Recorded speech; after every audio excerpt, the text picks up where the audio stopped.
Alright, that should do it. Alright, so if you came for the Grace Attorney, I'm just going straight into it now, because of course I am.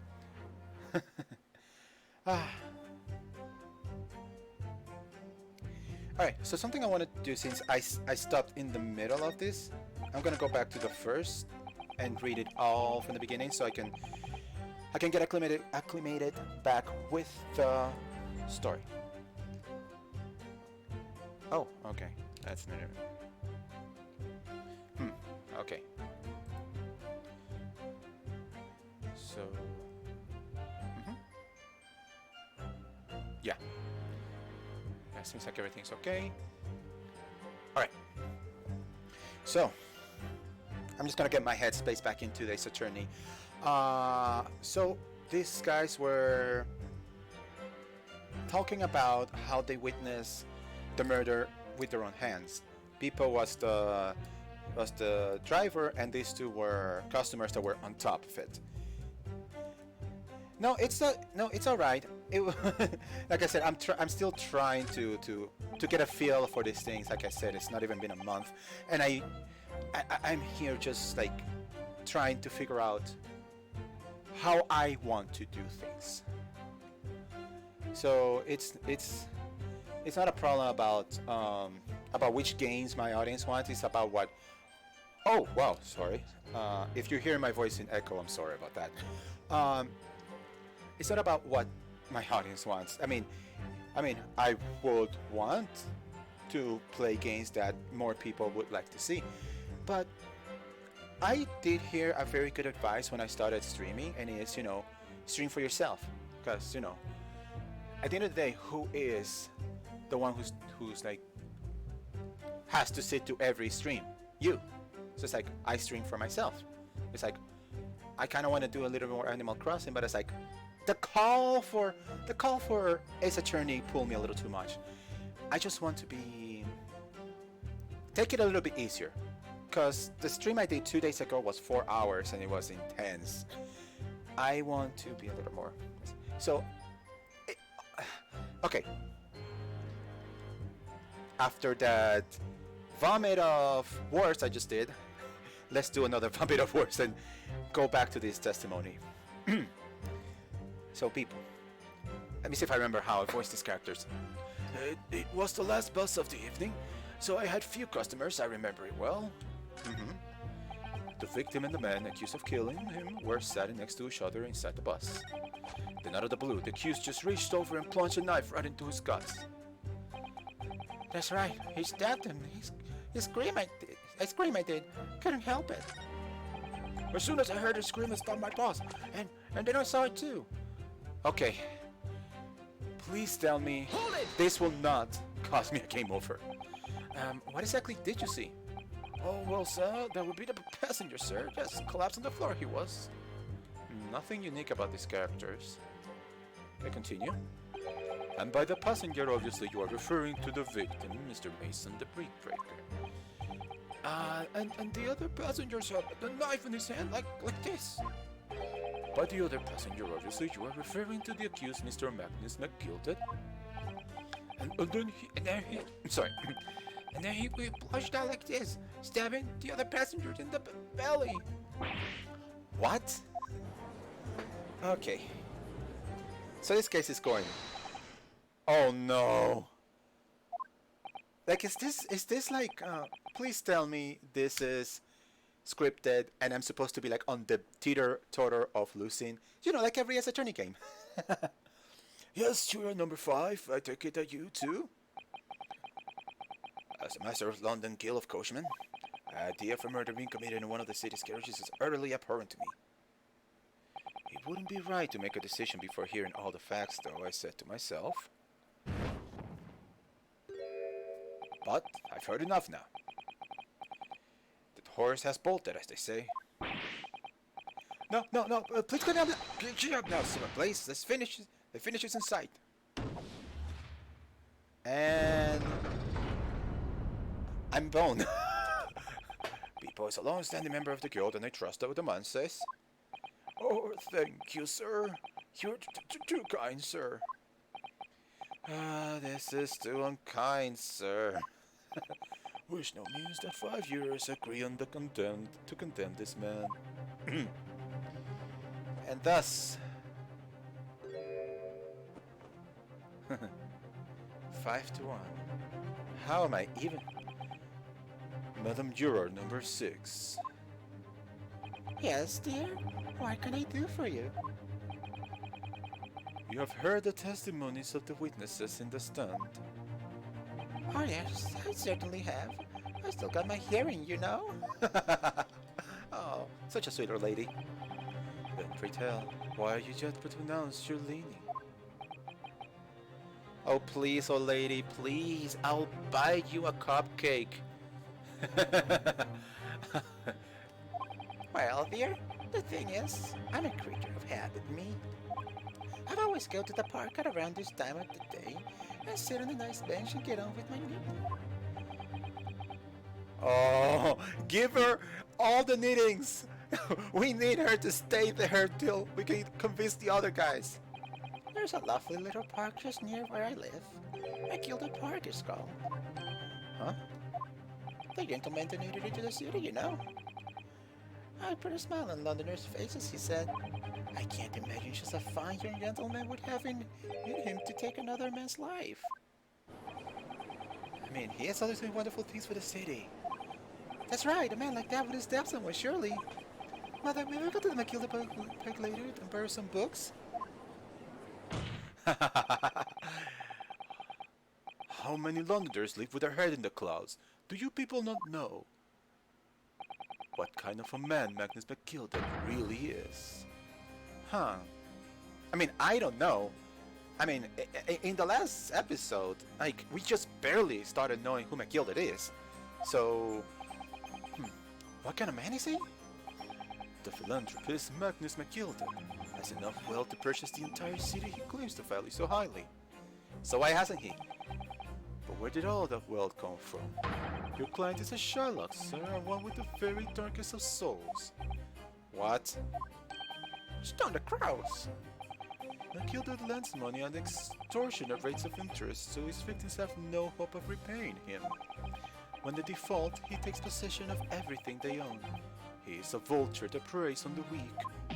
I've never heard any mention of that before. Your faculties haven't deserted you, I'm sure, madam. So has this thought not crossed your mind? Would a man wealthy enough to buy London in its entirety not have a carriage of his own? That is actually interesting. Why doesn't he has his own carriage? And this is what I think. Before they say it, because it's probably gonna say it. He likes public transportation. It's like, I have money to buy a car. I don't have a car. Probably should. It would make my life a little bit easier. But then there's, added expenses and all that stuff. Huh? What possible reasoning could this man have had to make use of a public omnibus service? You're not saying that the victim, a poor brickmaker, had next to nothing to his name save considerable financial liability. It will come as no surprise that his creditor was the accused, Magnus McGilded. But let it also be known that the very day Mr. Mason was killed was the 5 repayment date for his debts. And what evidence do you have, Van Six? Good gracious! The brickmaker was destitute. He had lost his house. He had not a shilling with which to repay his debts. And in the end, this pitiful soul had the very last thing he owed taken from him, his life. But the merciless philanthropist pretender, Magnus McGilded. Please, Naruhodo, there are so many points to cut here. 1. Why would he kill a person who he could probably squeeze a little money off if you are really telling this grand story? 2nd, where the hell's the evidence that he even lent money to Mason? I don't believe it. Hold it! Yes! Susato with a safe! Okay, here comes my female voice. If I might add something briefly, Miss Susato? You claim that the victim has been lent money by Matilda. But where's the evidence to support your claim? Yes! That's what I'm talking about.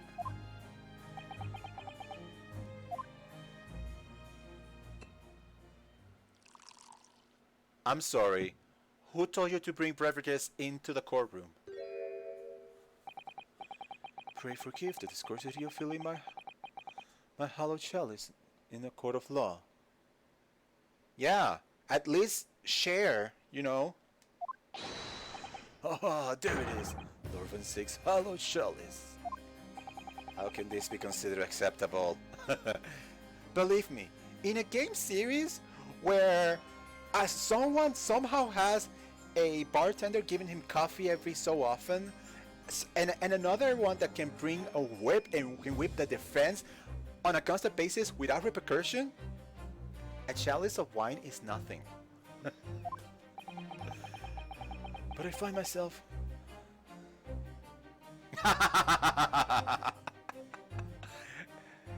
But I find myself in unexpectedly good humor. Yeah, totally. Grape juice.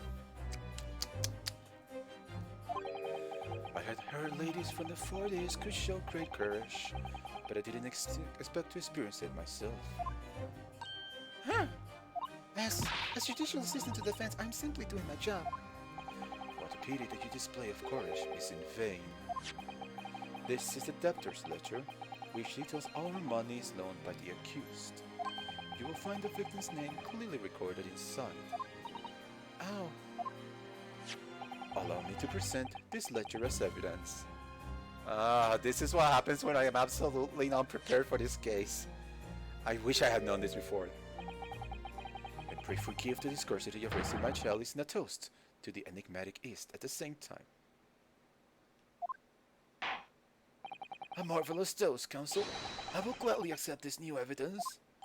So the debtor's ledger, a catalog of people who have borrowed money from the defendant at a high rate of interest. It includes the victims who own 20 guineas. How much is a guinea though? It just, I don't know. I guess is it a made up thing or is it actually something that's supposed to be from London at the time? There's a lot of things I probably should look up, but I'm not for the sake of the game. Oh yes, 20 guineas. The victim owed a Yeah, it does. It does.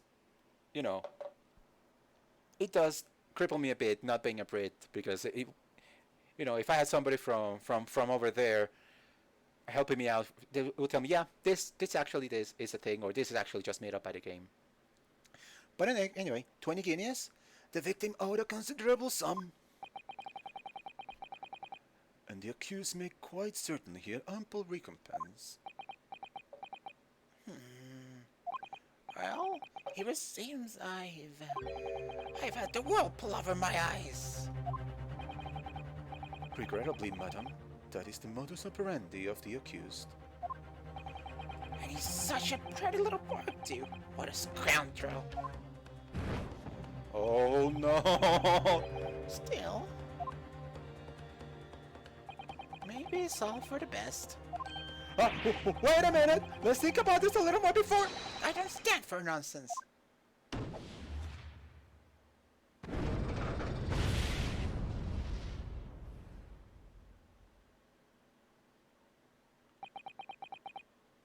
No, this is not a not standard game over. I do not believe this is a game over. You cannot tell me this is a game over. That was it. The last year's decision. Well, we still have the judge, though, do we? Susato, please give me the safe.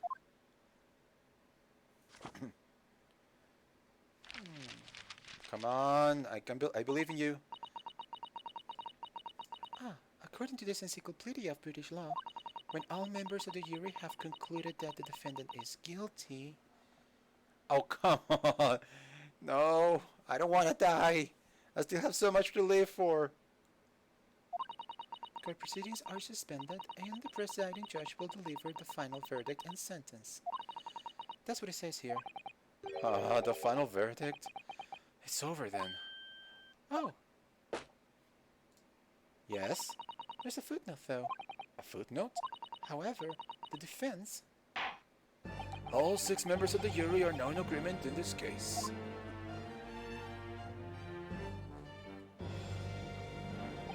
Allow me to convey my respect for your swift and righteous decision. I do have to wonder, why did Van Six decide to come out of quote-unquote retirement to do this case? That was something that was also explained last episode. According to the laws of this country, I will now conclude the trial And I press the wrong button again, sorry. by delivering my final verdict. I trust there are no objections. Ah, come on. Do I have an objection? Mr. Sato, just tell me one thing. Huh? Yes? You were in the middle of saying something before. The footnote in your Encyclopedia of British Law? However, the defense... What did he say next? Oh, yes, of course. One moment. No time. When all members of the jury have concluded the defendant is guilty... We already heard this. Court proceedings is suspended and the presiding judge will deliver the final verdict and sentence. Then the footnote? However, the defense has the right to demand a summation examination of the jurors at this point. A what? Summation? Examination. Okay. Objection! A summation examination? From which century was that term you have there been resurrected? Huh? Judging from the binding, I would say the book is at least 50 years old. Any modern text of British law wouldn't even give such an antiquated procedure a mention. It's a relic, long forgotten, and certainly no longer practiced. Ha! I think I gotcha.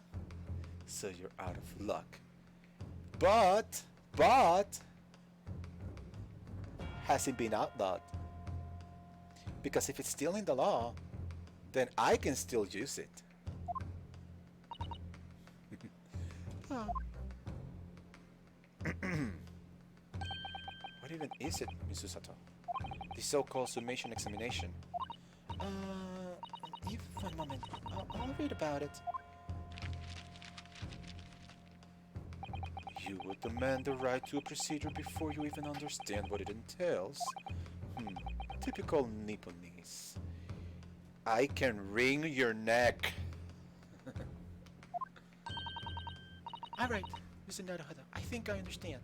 It seems that under this procedure we would be able to appeal to the members of the jury To do what exactly? to appeal to them to change the lenient and reverse the decisions. And it says here that if successful, the proceedings of the trial must be resumed. Alright, to make them reserve their decisions. Yes, in times gone by, barristers would use a summation examination to attempt to influence the jury's decision.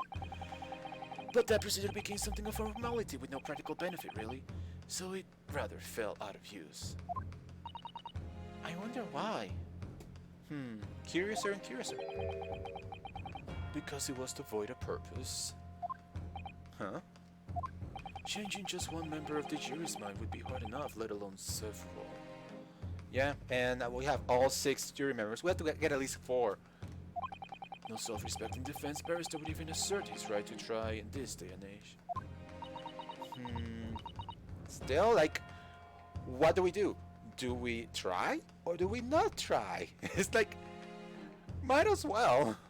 Still, I don't see any mention of the procedure actually being formally revoked. Exactly. What are you suggesting? I'm suggesting that, although it may be antiquated and largely forgotten, it isn't yet extinct. Isn't it? And if it hasn't been used for about 50 years, it means you have never been exposed to it. Meaning, I just found an advantage. What do you think, Mr. Naruhodo? Okay. Summation examination. Our last possible option. Do we assert or carry it out or admit defeat? Come on, man. What is there to lose? If we do it and we can't do anything, we lose. If we don't do it, we lose. It's like there's no other way to go but up. The defense wishes to assert its right to a submission examination, my lord. Objection! Sure, object all you want. It's not happening. London is the capital city of the most powerful nation on earth. We have a duty to the world to exemplify the very highest standards of judicial procedure. Summation examinations are an embarrassment that should remain buried. Objection! I hope we still have hope. But if it's alright, it's alright. I believe we could prove vital in this trial. The defense's petition is perfectly valid. The court will proceed with the summation examination. Alright. Alright. This reminds me, I just say, of the first time I played the Ace Attorney games, and over we were on the thread of losing. And it's like, you know that you're about to lose, but something happens. A new piece of evidence, a new look on the evidence, something, and then, bam! We crack the case open. Or in the edge. That's right, teetering on the edge, and then we like, somehow we win. Okay. This is madness. Foreman, are you and the remainder of the jury ready? Huh? I'm not. Nobody here has done a summation examination ever before. There was no mention of this in the letter I received, you see, so... All members of the jury will be asked to explain on what grounds they have reached the decision. On what grounds? You must all justify your decisions and explain why you believe the defendant to be guilty. Well, my lord, you're rather putting us on the spot. Ha ha. So I do wonder, why was it... If this is how the summation examination works, why was it taken out of favor? Because if you cannot prove why you think this happens, you're just like going like, what do you think? And yes, I know juries sometimes go by that, you know. I've never been a juror before. But, you know, explain why, you know. This is most irregular. No mention was made of this before. I don't really hold with all this justifying, Lark. Yeah, justifying this, logic that, you know, that must be very stupid of you. And you? Since I turned the jurors off, seems none of them have experienced this before. Alright then. Summation examination. The defense procedure no practicing lawyer has attempted in years, is it? Well, just maybe, it might be the opportunity we've been looking for to turn this trial around. So be it then. Ladies and gentlemen, you read the court hereby calls upon you to state the grounds on which you find the defendant Magnus guilty of this most serious crime.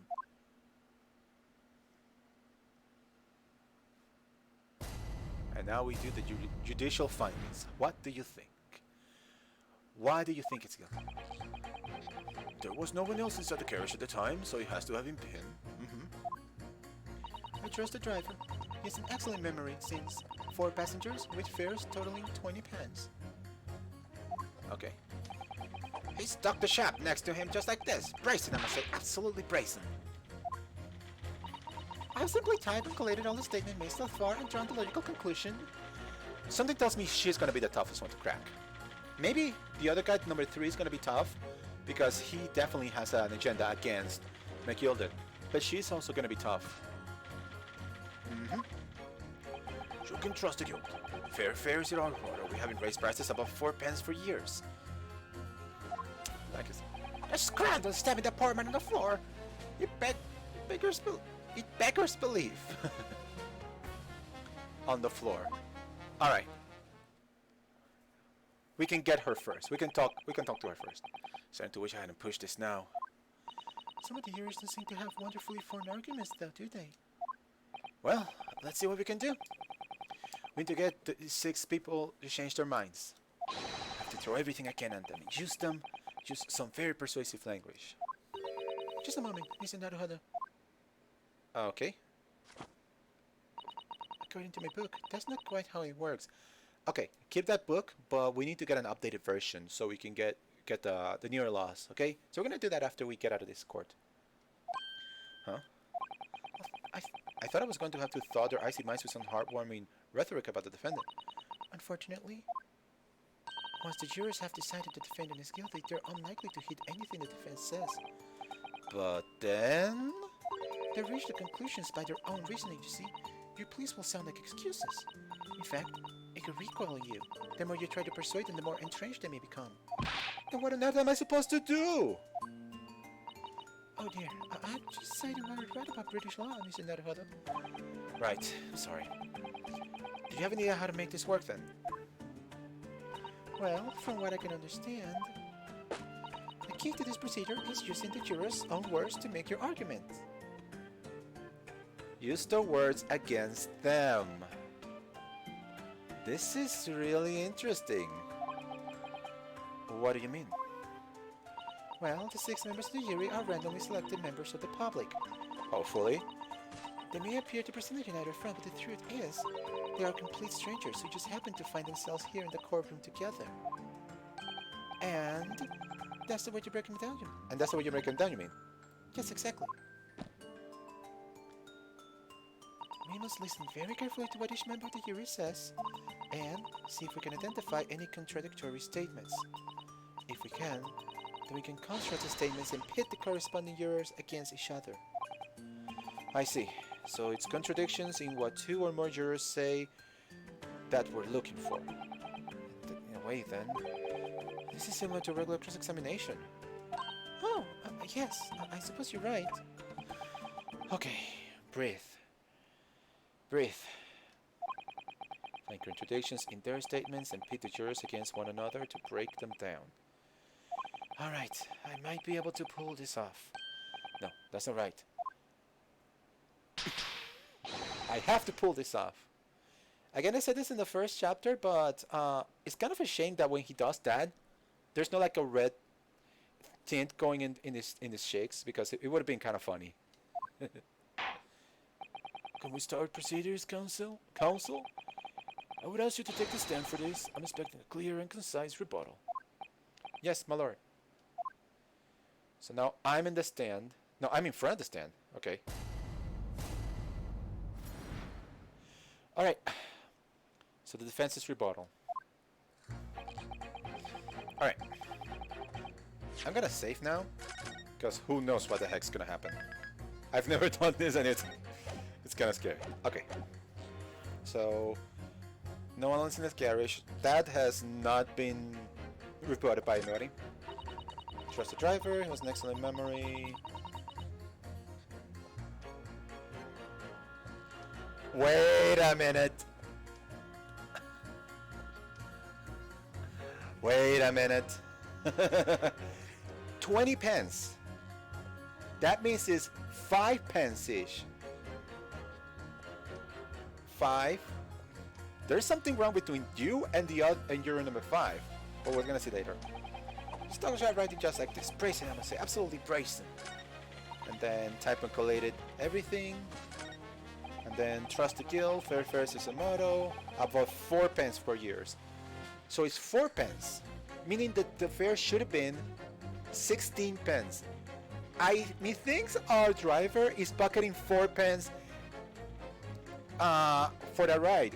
He's pocketing one extra pence per ride. Huh, I wonder why. Do we trust the guild though? Now, we know this is wrong.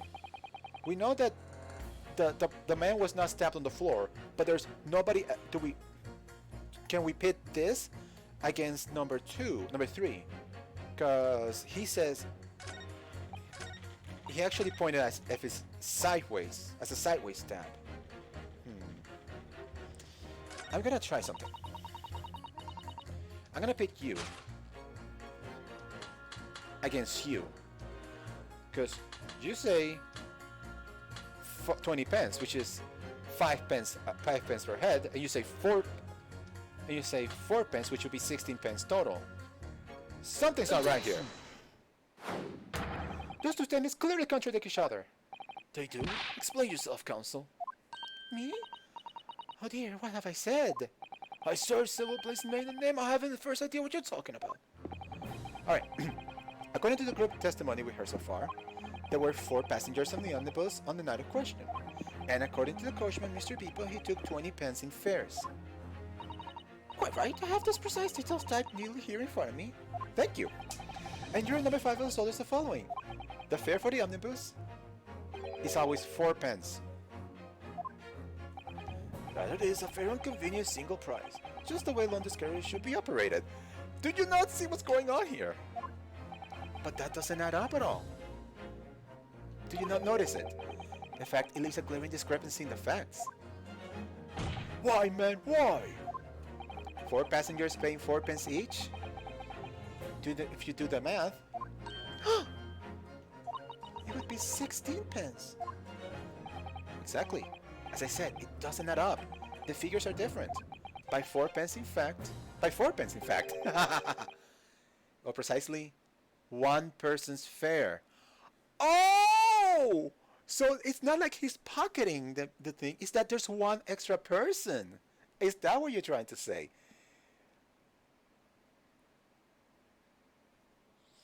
Ah, this is getting good. This is getting good. 1 person's fare? Yes. In other words, on the omnibus that night, it's distinctly possible there was another passenger we've heard nothing about. Woo! Good gracious! Oh! This can't be right. The coachman had to kill a good, honest man. One and all, trustworthiness is our watchword. The figures your coachman claims most certainly do not add up. Your watchword, good sir, is a fallacy. I beg your pardon? I got the fighting amongst each other. This is gonna be good. Mr. Guildmaster, I think you ought to consider that if this trial were to end now, the news will surely spread all over London. The news that one of your coachmen tried to hide the fact that he lets nefarious characters ride his omnibus? Alright then. How did it make this so this miserable trial doesn't end, huh? Please, my dear Susato? Well, according to my book here, you simply launch a ball of fire into the innocent side of the set of scales. Simple! Let's just launch a ball of fire! Oh my gosh, and you know what? That is not even the strangest thing we've seen in the Ace Attorney universe. Now hold your horses there, coachman. We were all in agreement. Are you? Wait until I get my hands on you people.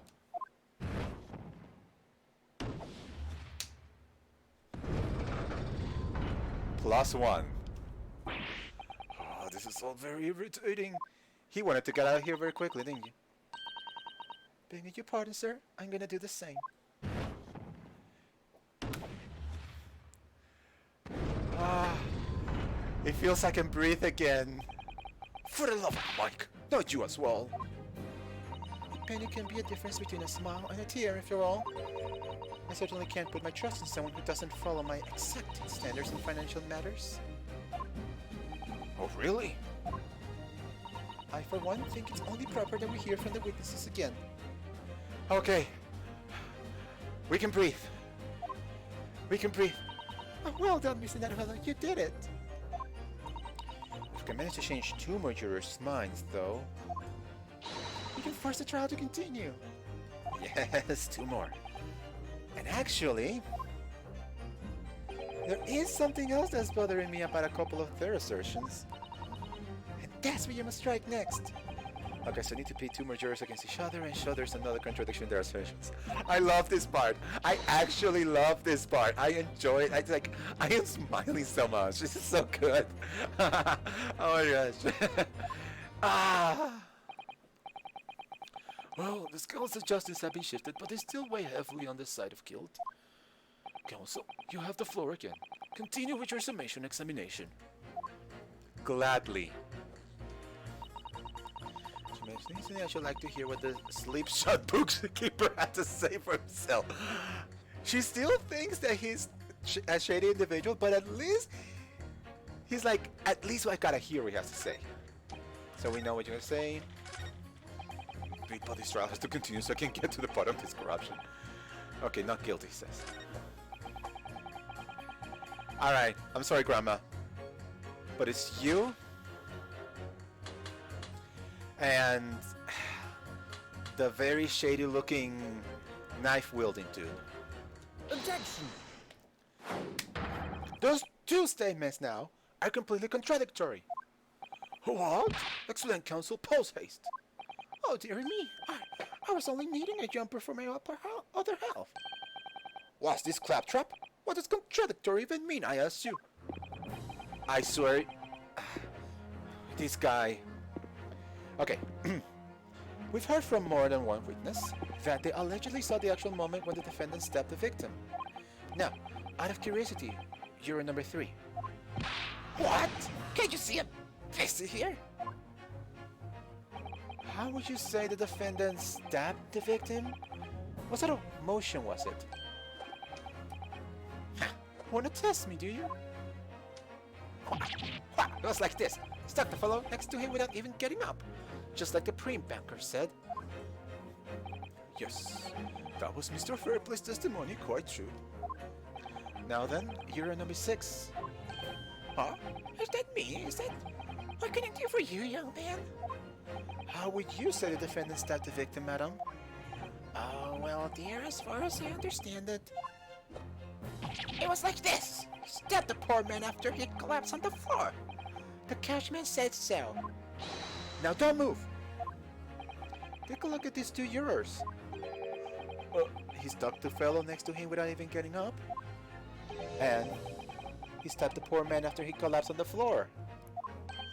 Well, I never. They're stabbing in totally different directions. What? I've blessed my stitches. What a model.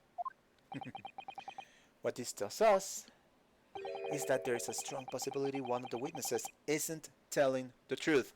Yes! But why? Why the dickens would I lie? I don't know that yet, but what I do know is that if the trial ends at this point, we may never find out. We may never know the real truth. Ladies and gentlemen of the jury, can you really let that happen? In all good conscience! Lies, you say? Oh, dearie me. I cannot find people telling lies.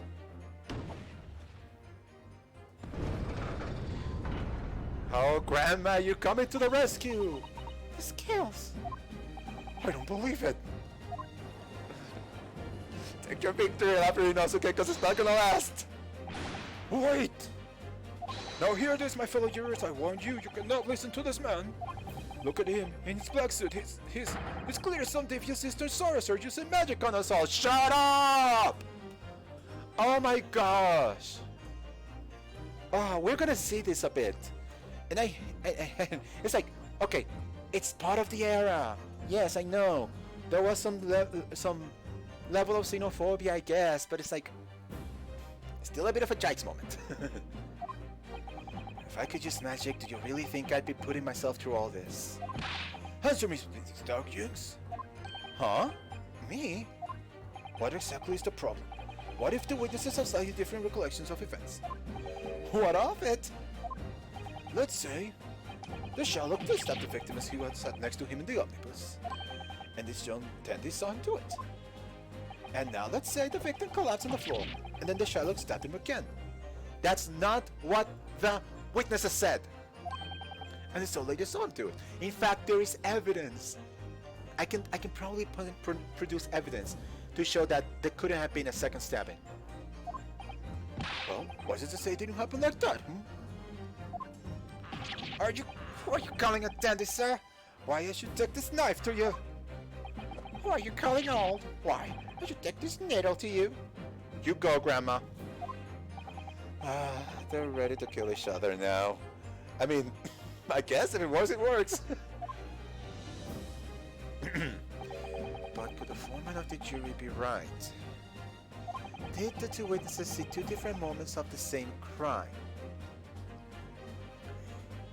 You know, I'm gonna check the evidence, and I'm gonna say actually this. Nope. Nope. Says it right there. A single stat wound. There would have been a second stat wound if there had been if it's how the juror number 1 says it. Defenders leather gloves on the bus. I do wonder. Okay. This is completely separate from the case. Okay. I played Apollo Justice, and in Apollo Justice, in the last case of Apollo Justice, there was this trial case for a juror system. Yes. I do wonder, like, this is completely separate from the case. Is this the intention, like, the greatest attorney, how the gameplay goes? Was this the intention of, this is how the trial case goes, and this is what I want to do for the future games? Because honestly, this juror system is fantastic. I love it, and I kind of want to see more games with this. And this is just the first case that I've seen with this. Probably, I'm gonna hate the juror system by the time I finish both games in this collection. But yeah, we know why. We know why this is entirely 100% out of the question now. Anyway, unfortunately, Mr. Foreman, what is it you dark jeans? Come on, up with it. What you're suggesting is impossible. It's out of the question. Yes, everybody. What are you talking about, man? How can you possibly say that? You do realize that I'm only doing my job. As foreman of the jury, I have a responsibility to steer everyone in the right direction. So where's your evidence, man? That's what we want to see. So the two witnesses saw two different moments of the same crime. If you say that's out of the question, show me some proof. Looks like the only way I'm going to convince him is to present him with something he can't dismiss. Some irrefutable hard evidence. As you wish. I got excellent evidence. What? I'll give you the proof. It's out of the question that the two witnesses saw different moments of the same crime as proven by some water.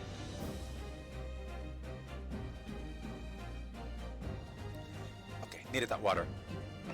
It's simple. The autopsy report shows everything we need to do. Take that! Now, this is the victim's autopsy report. According to what's written here, Mr. Mason was stabbed in the abdomen only once. Only once? It's quite simple. The victim was stabbed precisely one time. Which means that these witnesses can't possibly have seen it happen 2 different times!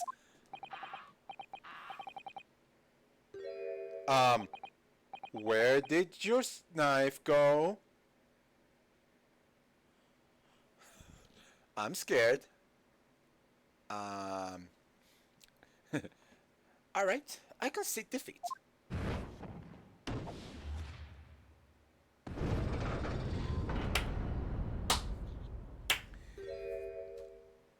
Wait, that means you did it.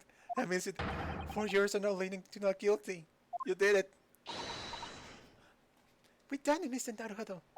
We've won. Okay. We haven't won the case yet, but yes, let's do it. Let's keep doing this. What are you playing about, you dandy fool? Shut your trap, sir. No one deceives me. But we had a consensus. I said shut your trap. I know a liar when I see one.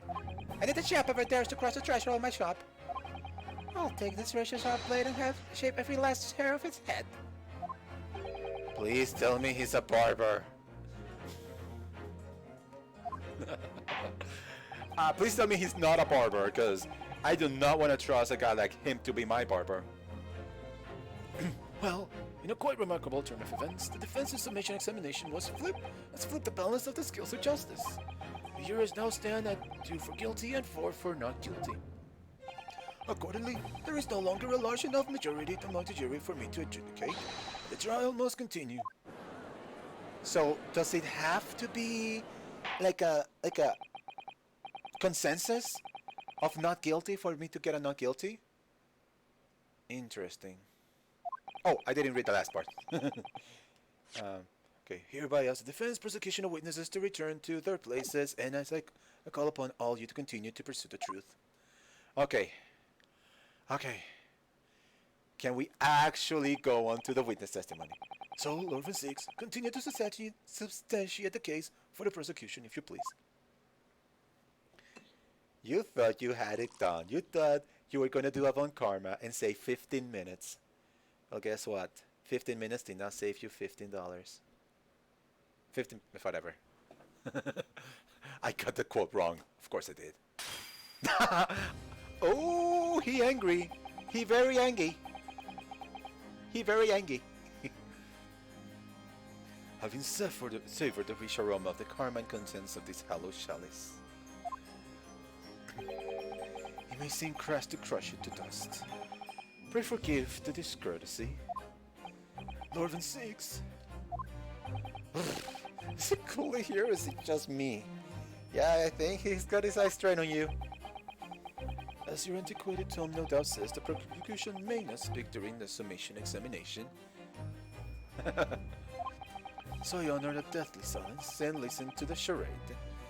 Yeah, a charade that pretty much is pretty much crippling your case. I'm glad that the summation examination doesn't allow the prosecution to talk because, man, that would have been annoying. It seems I overestimated the intelligence of the jury. Wow! Well, no matter. There is nothing so hard to prove as self-evident truth it would seem. No. And what else would grace the courtroom with our presence after all? So, let us proceed to the next round of battle. Oh, okay. Bring forth the witness once more. Okay, we know this is serious now. He took off his cape. It's serious, everybody. Raise the alarms. Run for the hills. This is serious now.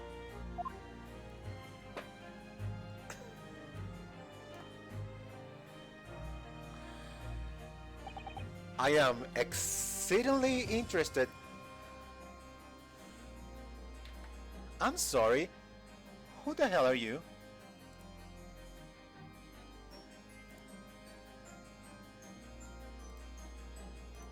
Oh, don't.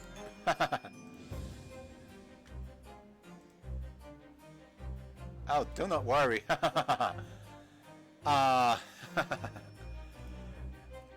The first ever comment I've got on this channel was a bot. So yeah. No, thank you. If I get famous, it'll be organically, even if it takes me years. Okay? I don't care. I don't care for bots. Witnesses. I trust you heard the summation examination we just had to endure. Yes, sir. That I did, sir. Of course, I heard it. No, not Nightbot. No, I'm not talking to about Nightbot. Nightbot is it's not a problem now. I hope Nightbot is no longer a problem. I'm talking about those bots that said you want to become famous. Yeah.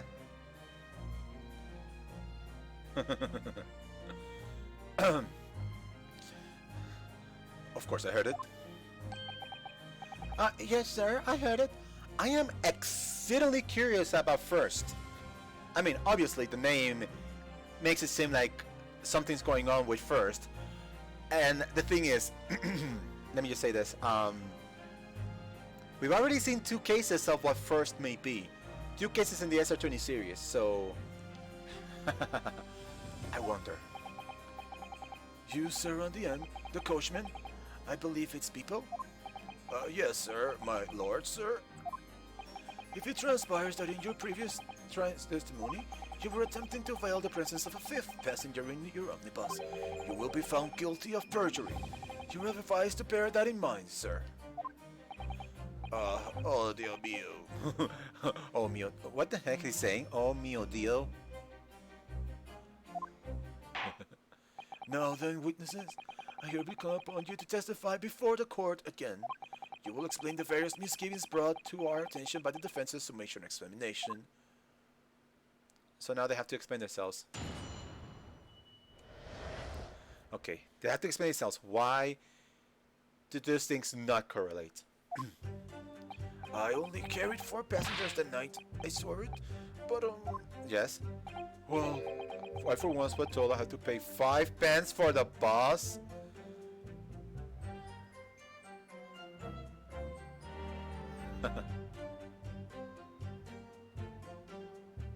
Yeah. Yeah, I was wondering, like, how does this guy from London know Spanish? I mean, Spain is not that far away from London, but it's like, huh.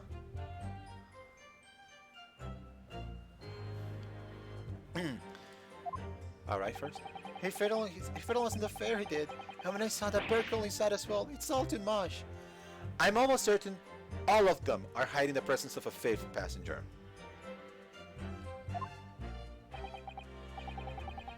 I tell you, I saw McGilden stabbing that man. Everything I said before stands. Oh yes, he stabbed him. Yes, he did. I think so, yes. Now, why would they hide the presence of a fifth person? That's the question. Counsel, make sense of this for me, please. The Phantom piece... The Phantom fifth passenger conjured into existence by my learned Eastern friend never existed. The confusion has arisen from the coachman's sly little cosenage. However you pronounce that word, sorry. Huh? People, explain yourself! Oh, terribly sorry, Guildmaster. The guild's fare is 4 pence across the board. You know that? Am I to understand that you've been overcharging your passengers by a penny a fare? It's so cold, and the last run of the day is always half empty. You have been dishonest, coachman. So it's either perjury for saying for hiding the fact that there's a fifth person, or dishonesty and potentially getting fired for overcharging customers. I'm sorry. You're a disgrace, people! A disgrace! And your selfish actions have brought dishonor on the entire guild. If I may, sir, I had to pay 10 pence on the bus just last... What? Which bus? What? 4 passengers at 5 pence each is... Yes, 20 pence. I've done the arithmetic 10 times already, but I just can't make the result come out differently. No, that figures. Well, it would appear that one of the aforementioned misgivings has already been explained. So, counsel for the defense, your cross-examination if you please.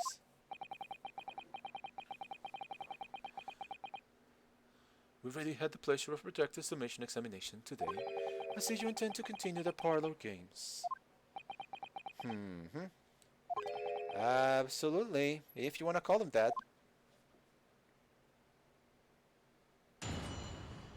Alright.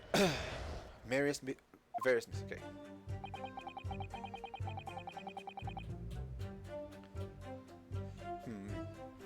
I'm just gonna keep pressing until I find something because... Okay. There has to be some evidence to say there was a fifth passenger. I'm almost certain I know where the fifth passenger is, but I need to figure out how do we ring out the idea that there is a fifth passenger. I know my attorney, so... So, there were only 4 passengers you carried, but you didn't charge them the standard 4 pence fare. Is that right?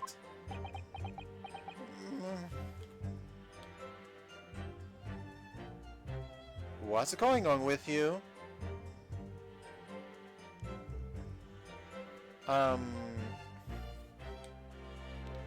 He is being very... Let me see real quick. I can always go back. This isn't possible to make less than they pay. He is very dirty. I was so cold, all I could do was stop myself passing out. I'm getting chill blinks just listening to do. Oh, it was terrible, so I wanted to get myself a pat on the back for keeping the bus running. Yes, so is he going to be like that all this time?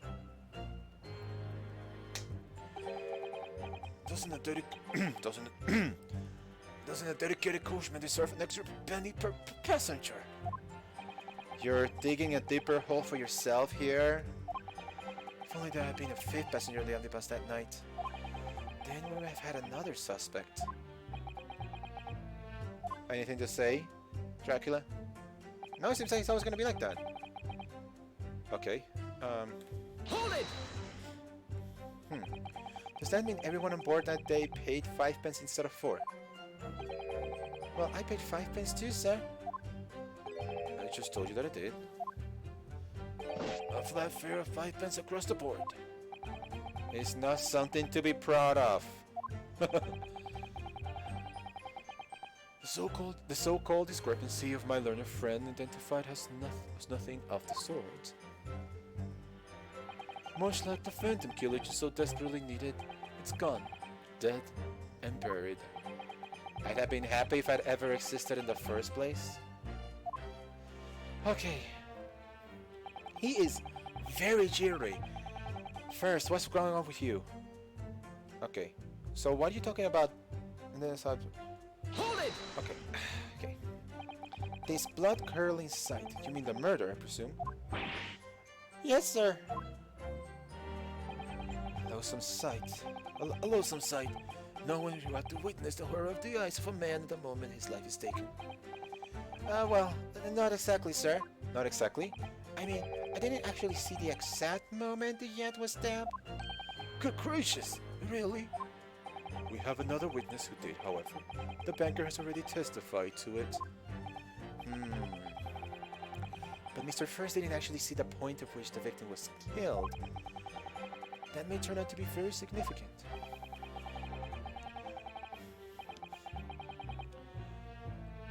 Sorry. I held the banker next to me make a sharp intake of breath, see? That's when I looked through the glass. That's when I saw the horrible blade poking out of his belly, all covered in blood. Even time I see a knife now I can't help screaming, even when I'm eating.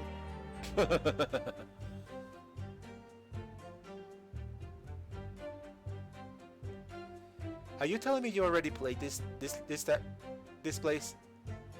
Don't tell me any spoilers. Just tell me if you already played this. It's like, oh, oh, now he's jittery. What the hell?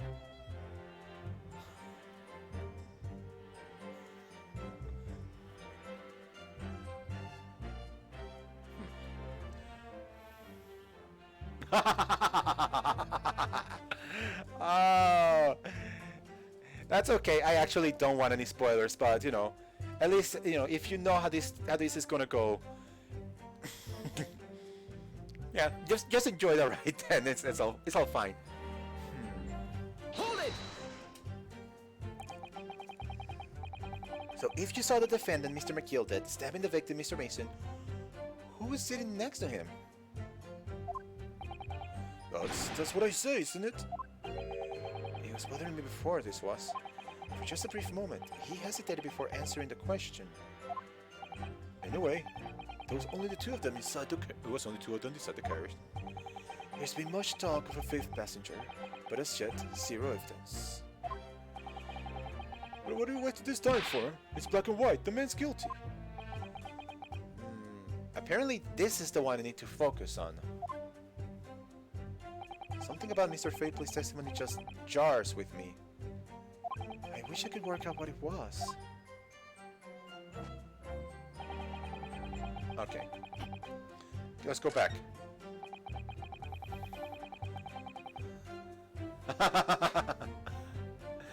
Okay. Okay. Let me do an addendum to the rule. If I am hopelessly lost, and I specifically say, give me a clue, then I will accept the clue. Until then, let me figure this out on my own. And thank you for respecting my rule. Thank you. Okay.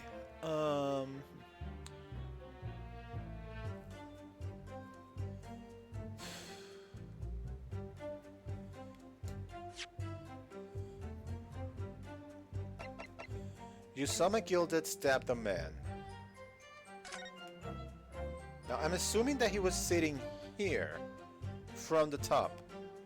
Because if he was sitting in front here, there was no way he was going to see it, so he should have been sitting from here.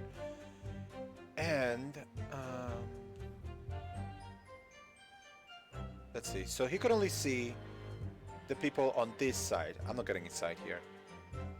So they couldn't see if there was anybody here. Huh.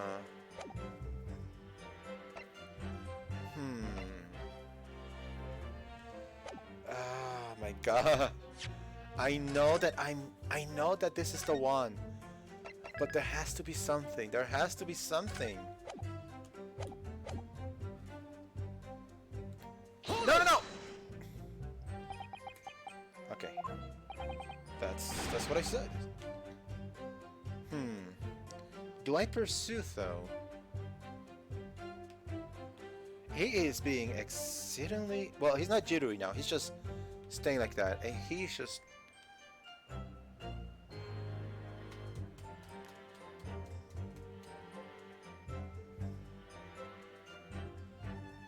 I'm gonna try this. See what happens. Excuse me. Mr. First. How can I help you, sir? Last statement, did it trouble you in some way? Not particularly, sir, no. If anything, he's troubling me with that hat of his. Has he creased his head? Yes, sir, I hope that's not as to trouble you, sir. I'm still just an apprentice, you see. Mr. Naruhodo, even the witnesses can see what's going through your mind. You really must be more careful. I wish it were that simple. Okay, so can I pursue without...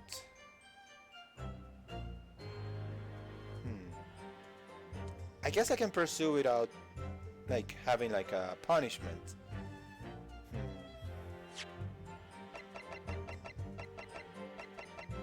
Can I examine this? Yeah, I haven't examined this piece of evidence. This portfolio must contain all sorts of secrets in London's gentry. Oh dear, did you really think we ought to look inside? Well, it's not as though we know any of London's gentry personally, apart from a great detective friend, perhaps. Actually, I wonder. I'm sure you will not find Mr. Shalom's name inside. We will find Mr. Shalom's name inside, won't we? Well, we see what we find.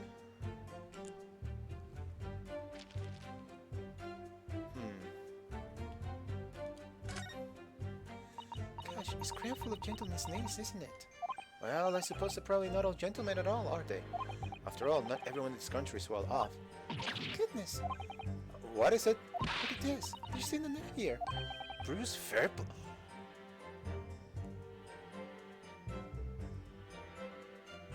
What? Wait a minute! Should that mean something to me? It does sound strangely familiar, actually. Bruce Fairplay, the witness testified this very moment. Oh yes, of course, the banker. Why is his name in here? He borrowed 20 guineas again? And look, the repayment date is fast approaching. It's possible that this is just a coincidence, of course. But this could be very useful information. Oh! I am so glad that I looked into this.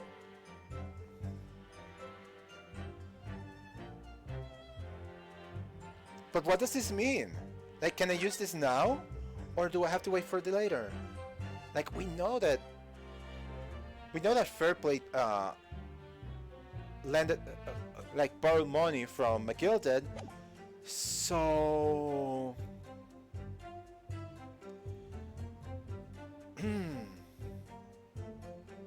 I don't think this is the evidence I need, though. Or is it? I'm still going back to the omnibus, because it feels like there's not like a clear view of what you should see from the top.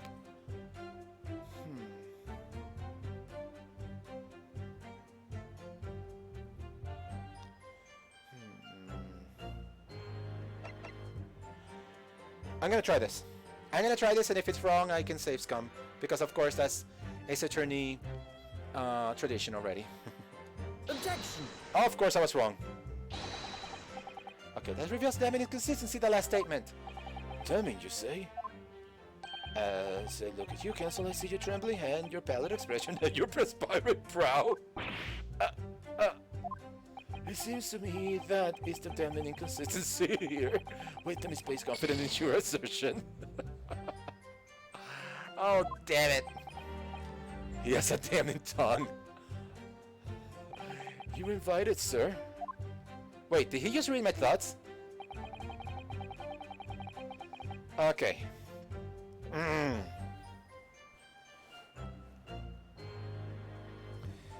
Okay. Okay. Am I right or am I wrong? Or do I need to keep going? Objection! Okay.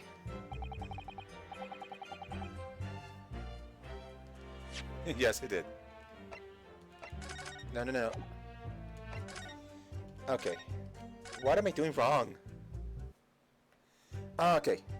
No, no, no. I need to just clearly continue. Okay. I just. Oh, okay.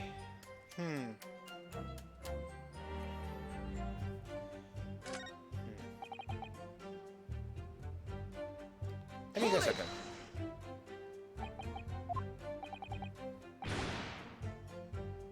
Uh-huh.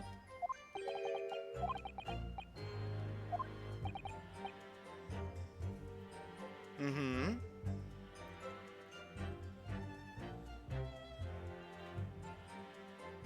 Uh-huh.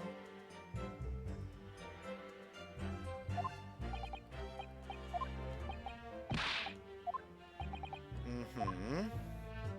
I am...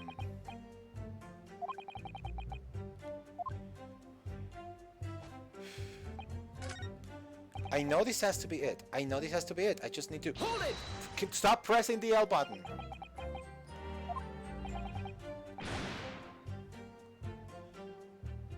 It doesn't seem... I'm gonna try to see if this is... Excuse me! Well, Mr. Beepo? For me, sir? Isn't that in relation to that statement? Well, so there's just one thing. I was just wondering... You come to my omnibus, sir, after the trial. What do you mean? I can't help wondering. Well, no one went to write in the cursor carries now that someone was killed in. Oh, well, everyone went to write in it. Yes, the cursor carries will be an attraction, maybe. It could be a synchronous moment for me. Oh, yes, I think it will be. You know, if we could just focus on the testimony for the time being and the fact that you can potentially be out of a job after this. Am I right, or do I have to think of something else? You know what? No, no. Let me at least here press on this. Hold it! Earlier you testified that you saw the moment when the defendant allegedly stabbed the victim, didn't you? Wait a minute, did he? Oh yes, that's right. How? You said that the victim was on the floor and described the assailant holding a knife in an ice pick grip. I suppose. I might have, you know, yes, put the cart before the horse, maybe. What's this? Well, I'm quite sure about most of it. I was driving the horses when I heard a scream from the seats in the roof deck. Oh, I expected that was me, sir. When I turned around, yes, I saw this through the skylight.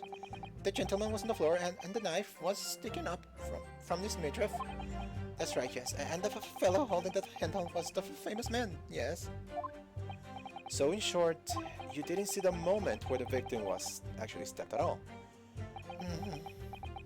I really thought that it did, but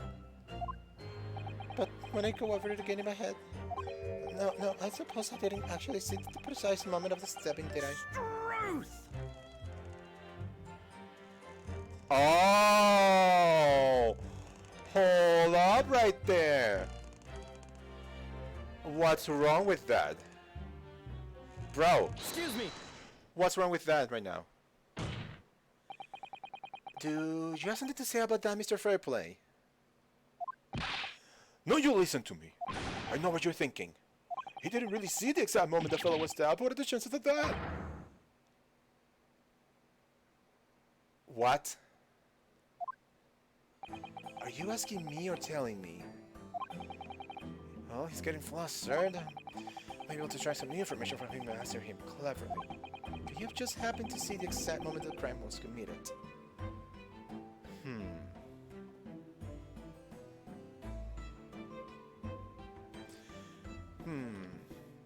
If I go through the direct route and say there's no chance you saw the right moment,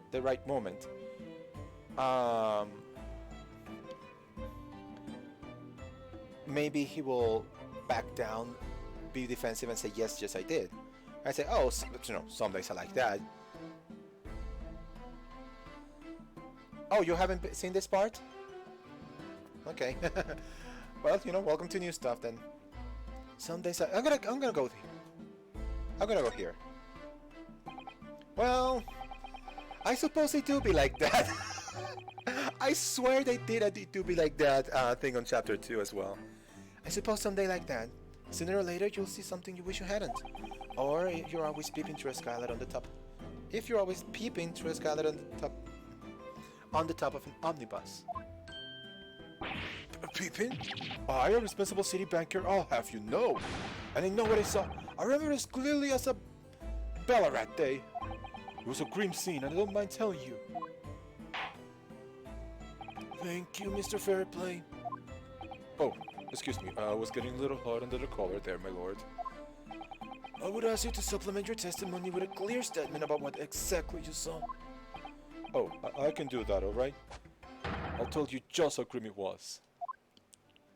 And here's when I'm gonna present evidence, of course. You think I forgot the sight of those blood-soaked hands after that butcher stabbed a man? Yes! You said blood-soaked hands. Blood-soaked hands. Blood-soaked hands. Bruh.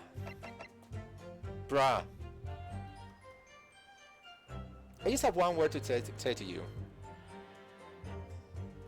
Objection! Man, that's such a weak objection, by the way. Blood-soaked hands? Well, I admit that soaked might be laying on a little bit thick. But anyway, there was definitely blood all over them. Both of them were covering it. Both of them? Well, I'm very sorry to disagree, Mr. Fairplay. But that's more than a little peculiar. What? Here are the gloves worn by the defendant, Mr. McGilded, on the night in question. Oh, yes, right. And there certainly does appear to be a sizable dark color stain here. But, as I'm sure you can clearly see, it's only on the right hand glove. Dude, that's how you lose your teeth. Stop that. Seriously, stop that. You know, okay, I hate that. Please, stop. In short, Mr. Fairplay, your testimony is inconsistent. But, no, that can't be right.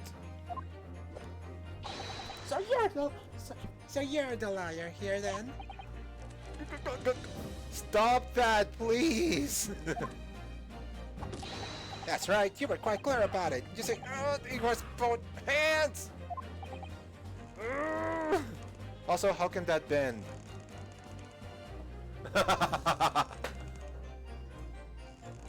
Yup. Mr. Fairplay, your last statement was a lie. It calls your entire testimony into question. You say you saw the moment the victim was stabbed, but is that really the truth? Objection! Oh, come on!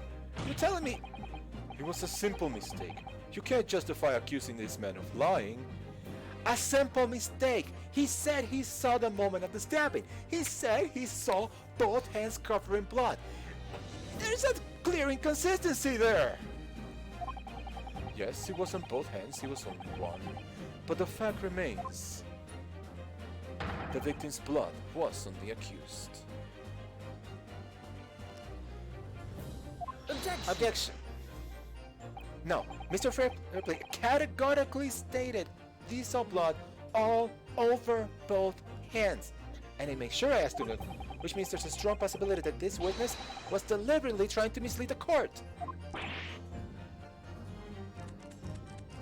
Okay, I'm just gonna adopt you, Chipmunk, because you just like to eat into your very... You know what? I'm not gonna finish the sentence. Why, I'm a city banker, for pity's sake. My word should be the gold standard. I'm a gentleman, not some gutter snipe. Upstanding members of society don't prevaricate. He's claiming to have no reason to lie. But is that really the case? Mr. Naruhodo, if we had some evidence to explain why Mr. Fairplay might be lying, he could turn the tide of this trial completely. Right, and this is where our evidence comes into play. Alright, is there some... And yes, I indeed have evidence to show that this guy is absolutely untrustworthy. My lord! Yes, counsel? The defense is ready to present evidence. By Jove! Are you sure?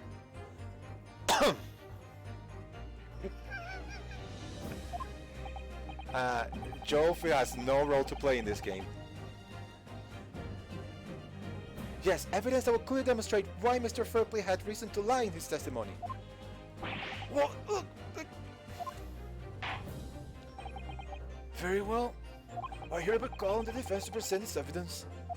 The evidence that demonstrates a motive for the witness's alleged deception of the court. You want to lie, you want to commit perjury, and I'm not gonna let you. Take that! Yes, I believe this evidence does indeed demonstrate a deception of sorts. The deception by the defense that is in any way... Wait, what? What? Deception that won't pass muster in the Minish Court of Law, my unlearned friend. Here's to the message being carved into your mind. Wait! What did I do wrong? Mr. Naruhodo, I wonder if perhaps there are some details we'd overlook in the court record. Okay. No, wait. What did I do wrong? Wait.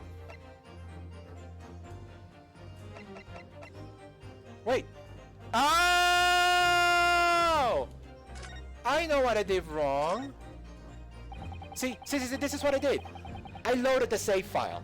And when I loaded the save file, I erased the part where I examined this.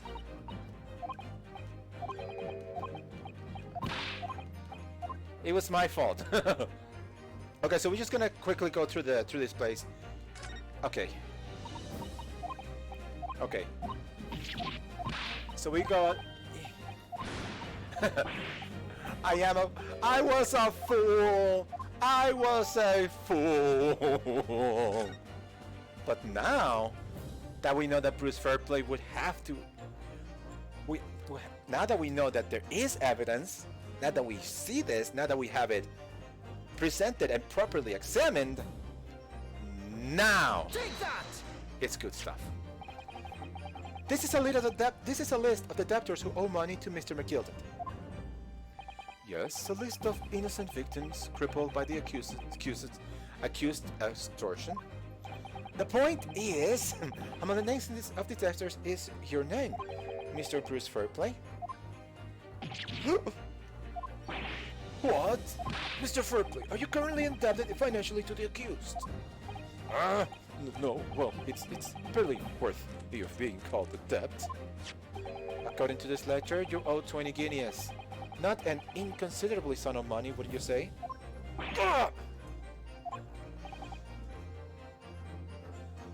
Well, what of it? Let's suppose, you know, just for the sake of it, Mr. McGilded were to be found guilty of murder. What will become of your debt in that case? This document states that the loan agreement is enforced between two individual parties. Therefore, the creditor, the defendant here, to be sentenced to capital punishment. All outstanding debts which were owed to him would be annulled. They would cease to exist. Cease to exist? Mr. Fairplay! Is it not the case that you claimed your testimony to have been... Okay, sorry. Is it not the case that you claim in your testimony to have seen something that you never in fact saw, in a devious attempt to annul your debt of 20 guineas to the defendant? Woo! Stop it, you're going to ruin your teeth, you beaver. Order! Order! Order! Mr. Bruce Fairplay! Yes. Let me ask you again. And be aware that your answer may have the most serious implications upon your future, sir. I swear if he goes any deeper, he's just going to deep throat that thing. Do you or do you not see the precise moment in time at which the defendant is alleged to have thrust a knife into the victim? Come on. What you gotta say to that? What you gotta say to that?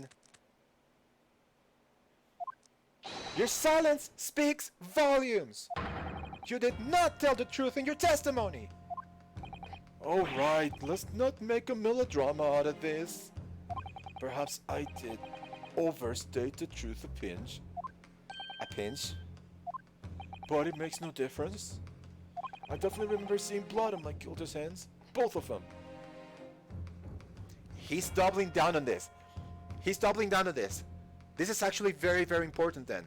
If he saw blood on both of his hands, on both of the killer's hands, then, whoever's the killer must have must have stained both of his hands, or must have had two gloves that are soaked on blood. If we can find that evidence, then we can tell that, we can do the Chewbacca defense on Matilda then. If the glove don't fit. Objection! And yet, only one of the defendant's gloves, which we have here as evidence, is stained. So you keep saying? Something's bothering you first. I wonder if I may be allowed to speak, sir? Go ahead, Mr. First. Well, the thing is, I think I remember seeing it myself, as it happens. Seeing what? The blood, sir, on the assailant's hands. I think, yes. I'm almost sure that it was on both of his hands, not just one. I'm eating tonight. I'm eating sweet, sweet evidence tonight. This is great. This is great. Because if both of them are in agreement, and if this piece of evidence, this piece of testimony can be corroborated and it cannot be overturned, then this corroborates there must have another person. Because if there's a person who has blood on both hands, but McGilder only has blood on one hand. What? I swear, every time he does that. Wait, how does he? He will have to go a couple steps back to hit his head on the back. Still hilarious though. It would appear that we're going to need further testimonies from all your witnesses. This time, I would like to know precisely what you did and what you did not see. Do I make myself perfectly clear? Yes. Mr. Naruhodo, this is good news. The course of the trial seems to have shifted slightly at last. Yes. Okay, I may finally have a chance to turn things around here.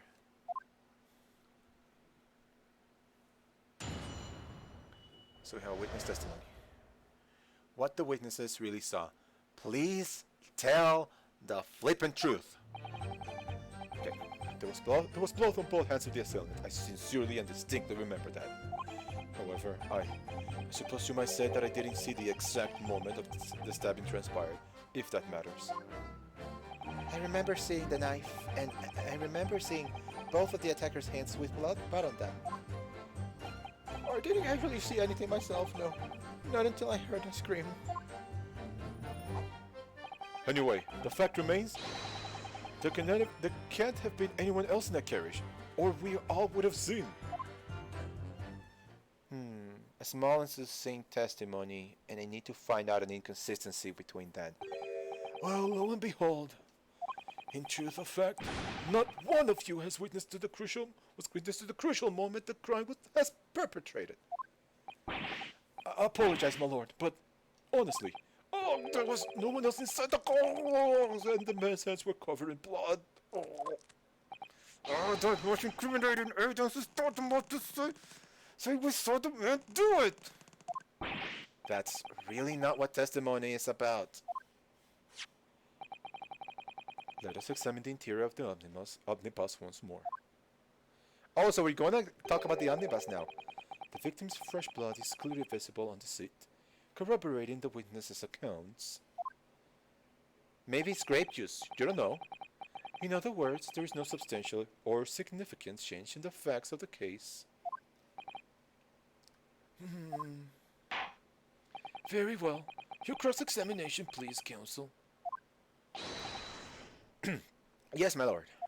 I'm gonna take a little sip of water while I get ready for the cross-examination.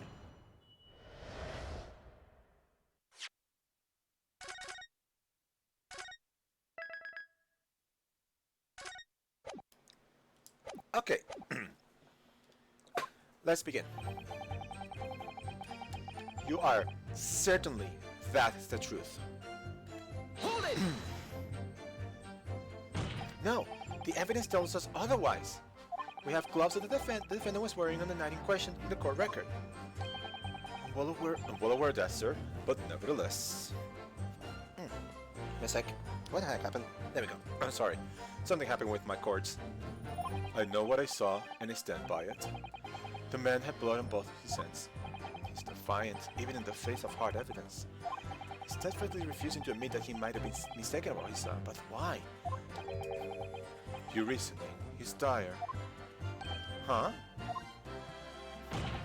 One hand or two, the salient point remains unchanged. Minutes after the green crime, the victim's blood dripped guilty of the accused from the accused's fingers. Okay. I suppose you might say that I didn't see the exact moment the stabbing transpired, if that matters. Hold it! Okay, let's see. Don't try to downplay this. Whenever or not you saw the exact moment of the crime, it's a matter of fundamental importance as well, you know. But, for crying out loud, we all know that no one else could have possibly done it. I was just trying to save us all some time. You have a loan of 20 guineas outstanding with the defendant, do you not? Oh! Had you hoped to release yourself from the financial burden by ensuring the defendant was found guilty? Well, that's not entirely what I was hoping for. I just lost a little guinea or 10 when I backed the wrong horse in the derby, that's all. And we hit the root of the problem. You're a compulsory gambler. For shame. I was gonna win it all back. There's a fixture this weekend, that's a sure thing. Never. This is why I don't gamble, bud. A little guinea or 10. I'm a banker. No one bets an eye if I borrow a little spending money for the weekend. Please tell me you don't borrow money from the bank's vault. I think you may have revealed rather more about your character than you bargained for, sir.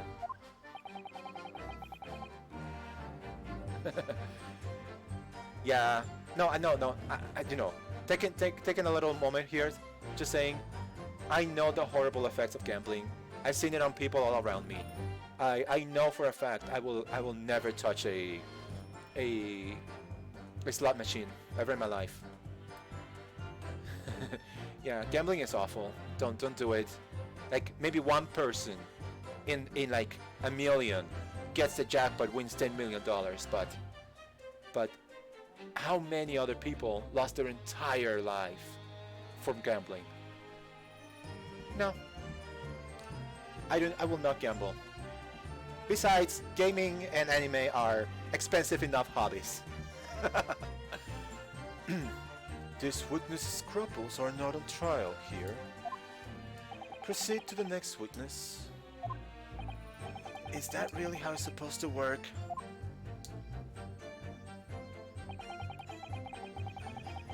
I remember seeing... Okay, remember seeing the knife and remember seeing both attackers' hands with blood on them. Hold it! Okay, so you are also saying this. So you definitely saw that too. Blood on both hands. Yes, sir. I mean, I know what you're going to say. Only one of McGilda's gloves had any signs of blood on it. That's right. The thing is, as far as I remember, sir, when I looked down and saw Mr. McGilda sitting there beside the other fellow, I don't believe he was wearing any gloves, sir.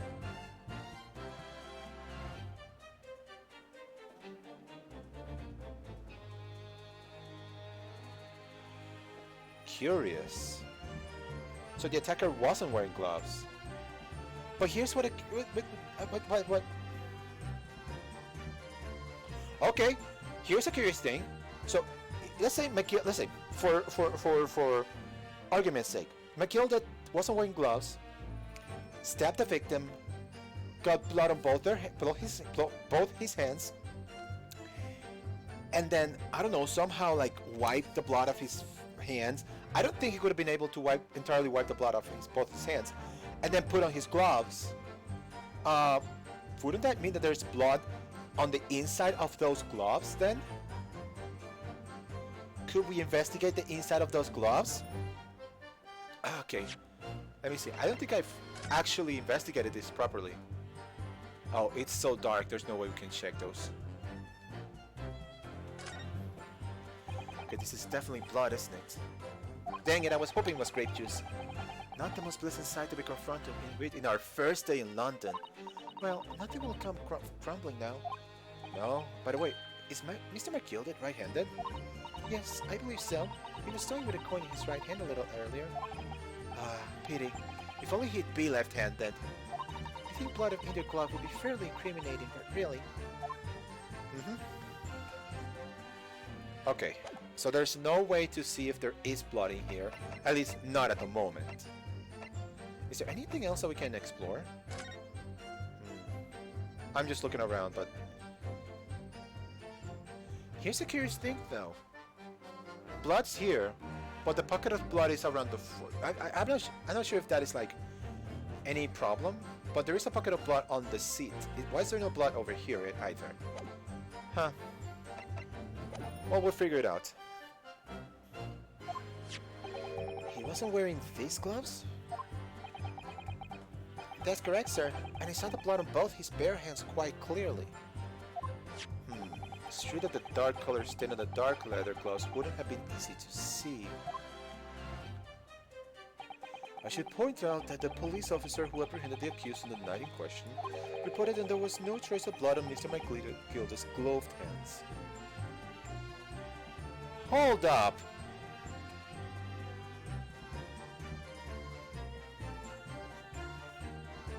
Hold up. So, now the police is wrong? No blood on Mr. McGilda's... Oh, no. No trace of blood on Mr. McGilda's hands themselves, not the gloves. Okay. Okay, I got it wrong. He's right. We can move on. There wasn't blood on his hands. This is puzzling indeed. This must be significant somehow. I'm sure of it. Okay, so we're gonna hold on to that for a while. I just want to see what the rest says. Okay, so you didn't... Okay. Hold it! You didn't see anything? Oh, yes, sir. That is to say... No, sir, I didn't. Very sorry about what I just said before, sir. Very sorry, yes. It was very wrong of me to make up stories and say that I stabbed man. I wouldn't you agree, sir? I know what you're insinuating, but I certainly wasn't making up stories. Still, to say you saw nothing isn't right either, isn't it? No, sir. I saw nothing at all. Mr. Beeple, you were driving your horse. At the very least, you must have enjoyed a good view of London streets, no? I'm not sure if that's the right question to ask right now, Ryu.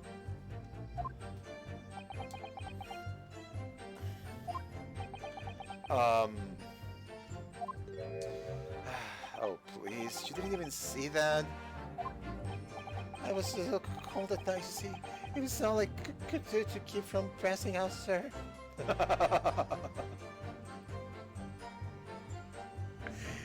Okay. Full disclosure, one of my favorite parts of these games is seeing people dunk at the defense attorney. Yes, my head was fairly frozen solid. Sorry to say, sir. It would seem prudent to avoid travel on the last omnibus service of London's cold winter nights.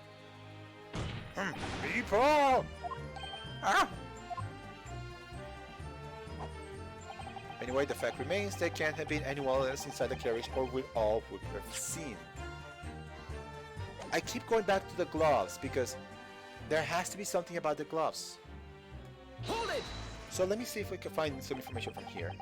And everything you saw of the incident was through the skylight on the roof of the omnibus. That's right. It was fiercely cold at night, but the glass wasn't frosted over. Yes, I remember I was shivering. It was so bitter. Which rather begs the question of why the pair of you were sitting on the roof deck in the first place. Well, I don't know about this young fella, but I couldn't enter the cabin. Oh, why not? I was locked from the inside. I tried knocking, but no one opened the door. It was locked? That's right. It's a public civil service, for pity's sake, not what I call fair play. Yes, I had exactly the same experience. I tried knocking, but the gent inside just gestured at me to clear off. So I had no choice but to climb up the roof deck and look down longingly to the warm cabin below. Well, I can assure you I wasn't just looking down, I was glaring, long and hard. That's precisely what I can tell you with absolute confidence. That if there was anyone else in the cabin, I would have noticed. This is not good for us, is it? Inequivocal, I would say. I'm not sure about those two witnesses. Could they really have seen everything inside the cabin through the skylight? Oh, good. Thank goodness, because I was thinking maybe I needed some evidence, but I just needed this. Honestly, that's what I was thinking. Maybe not. Maybe they might not have seen this. You know, I was going back and thinking, if there was a third person, how could how could McGilda didn't notice it? But then remember on the last chapter, McGilda said he was like out. He was out, asleep. So I'm thinking, somebody must have hit. So I'm just having it in my head. Let me go to the court record. It's a very simple case, but we have to get to that point to figure out, to show this is how it happened. So, what do you think is this? McGilda was here, sleeping. The other one was here, maybe sleeping. The third person was hiding here. That's why when those two tried to get inside, they couldn't see another person. When McGilda told them, it's locked, go find some other place. So then these two fell asleep. Third person is in here, opens this up, sees both of them are probably sleeping, or maybe this guy is not sleeping, so it's just an instant attack, just jumps in, stabs him, comes back in. So now McGilda is woken up by probably the guys on top screaming, and tries to help this guy not bleed to death. And you know, the rest is history.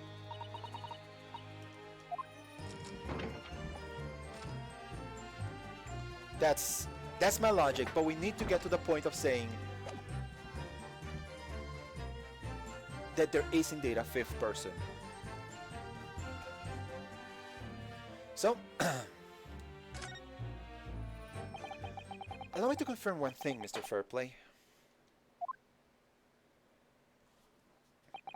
You were riding in this omnibus and witnessed the events in the cabin through the skylight in the floor on the upper deck. Is that right? That's right, yes. In that case, There's a portion of the cabin interior that would have been out of sight for you. What? By golly, really? Obviously, at this stage, we can't say for sure. But the possibility cannot be denied that at the time of the incident, there could have been another passenger in the enclosed cabin of the omnibus. Objection! Enough hypothetical meandering, my Nipponese friend. Come on. The prosecution demands that you substantiate your claims. After all, the scene of the crime is here, in the flesh. If that thing is made of flesh, I do not want to ride on it. Very well, I will uphold the prosecution's demand. Will you identify the area on this cross-sectional plan of the omnibus? Alright. Where exactly did the omnibus you're suggesting that the potential extra passenger could have been situated? Okay, so I'm gonna assume the guys were sitting over here, both of them. If they were looking down, they could have a clear look at this area here. Anything from here to here, all of this. Meaning nothing, they could not see this. And the only way you could see this area in any way, shape or form is if you were like standing like on top of this and looking at all of this. Also, if you were sitting here and somehow looked back and looked down, but then if you were sitting here, you would be able to see this, but not this area. Therefore, I'm just gonna do this. I'm gonna put it cross because it's either up here or down here, according to my logic. So, so this area. Take that! Both rows of seats were in the roof faced the direction of travel, whereas the seats in the enclosed cabin face each other. Which means, yeah, exactly what I was saying. The visible part of the cabin which passengers in the roof deck can see through the skylight is as I've drawn here. Oh! That's right, my lord. As you can see, the seat opposite to the one in which the victim and his attacker were sitting is obscured from view. In other words, if someone had been sitting on that seat, it's quite possible that the witnesses would have been completely unaware of it. Ugh. Objection! We still have a couple of hurdles to go through to make this argument solid. It's quite possible some phantom was sitting there. You Nipponese have a forbidding habit of obscuring the truth with ambiguity. I don't care for your language, sir.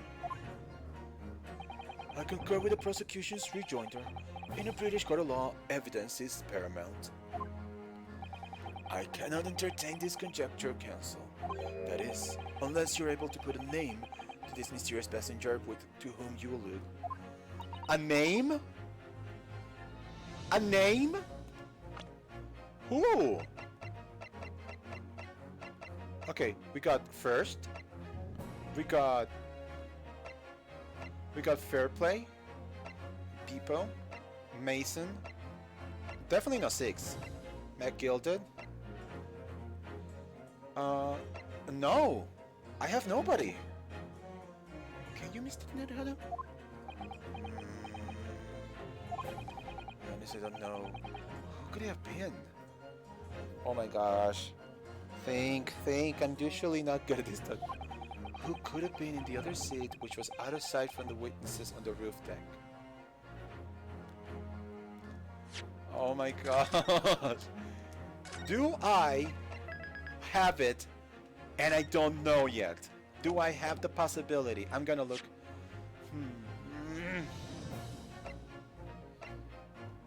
Is there any possibility that we could see it from... I know. It was Phoenix Wright!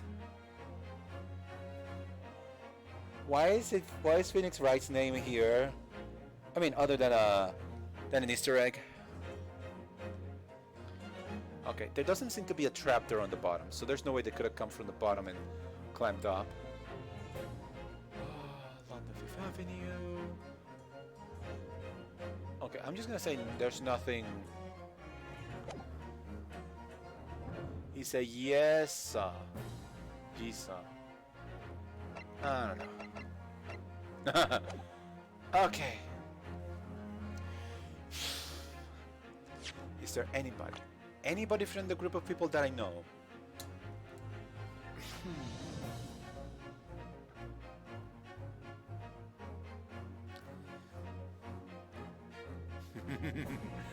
I know it's an Easter egg. I know it's an Easter egg, but oh my gosh.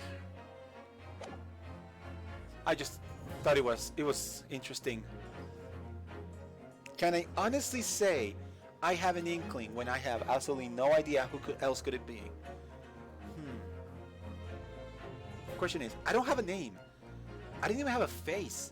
I don't even know if it's a man or woman or anything else. Oh my gosh. I think I have to say no. I have no clue.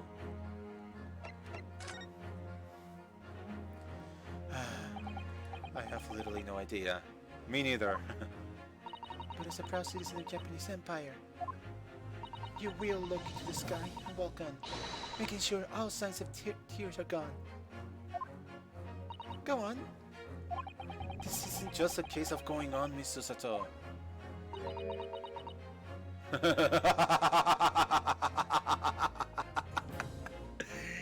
It seems you know. And I'm glad that you're shutting up, but it's like, alright then, I'll go on. But, you know, I'll figure it out. Give me a minute, I'll figure it out. Okay, so I need to put forward a name. The defense would like to put forward a name. You are a fool.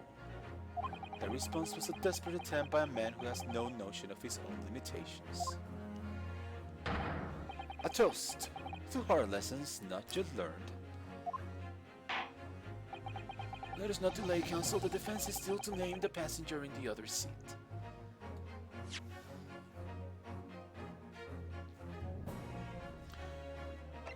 Is there anything else I can...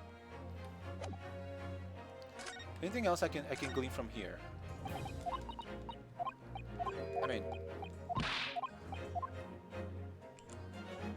Okay. So where's Mr. Shom's name, though?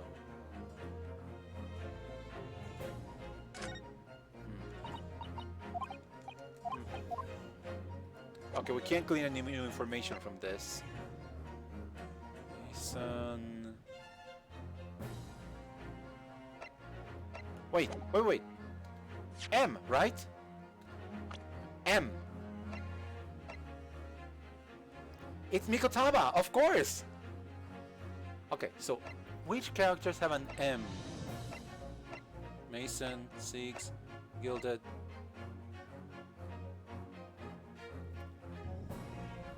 No.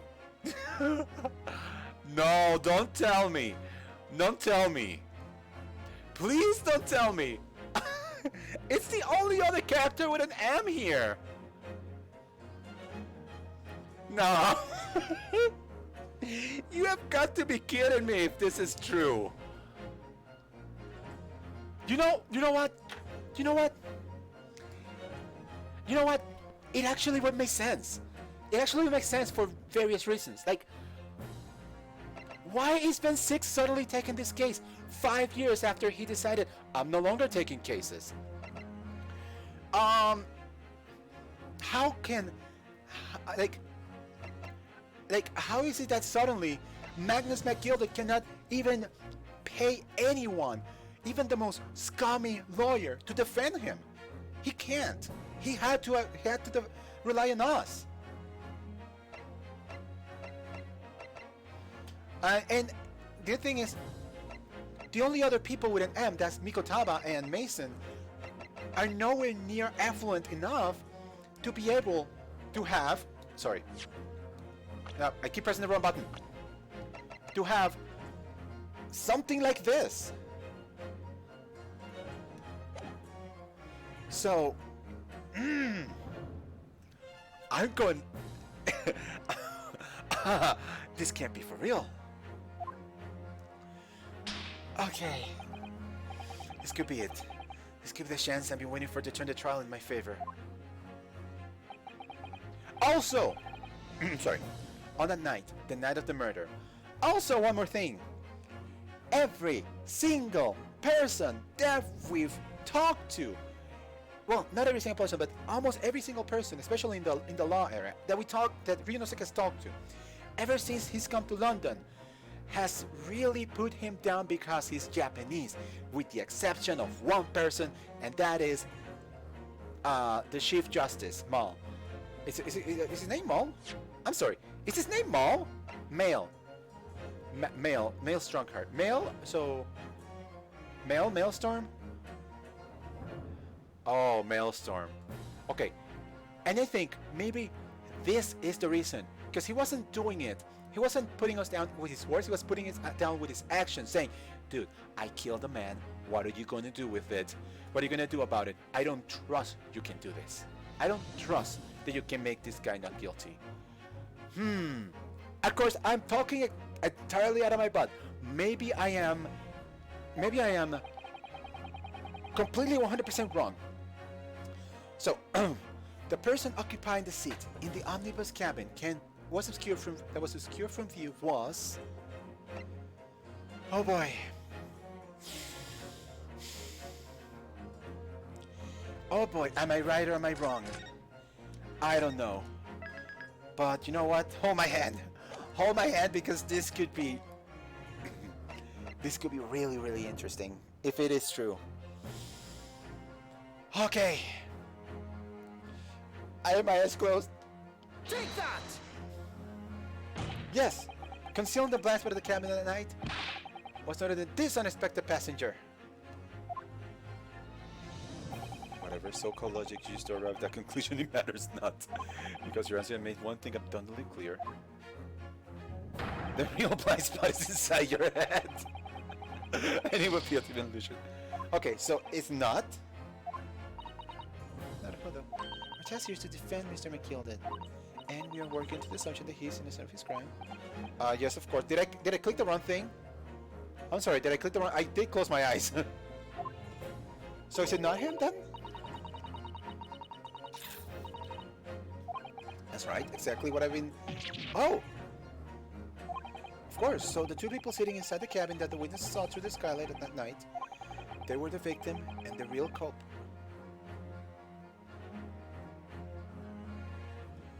Hold up! It does seem as though we've all been making a false assumption. The witnesses weren't looking at Mr. McGillard at all! Hold up! Meaning he has been sitting somewhere else. Oh my gosh! Are you serious right now? Okay, yes, the game basically handed it out for me, but it's like...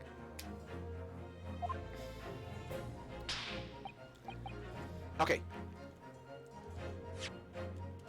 Okay, say scum. I don't care, say scum. Basically the game just gave it out for me, but it's like... Are you serious? Okay. So, and it's really weird because you can see that the question is, who was the person occupying this seat in the omnibus cabin that was obscured from view?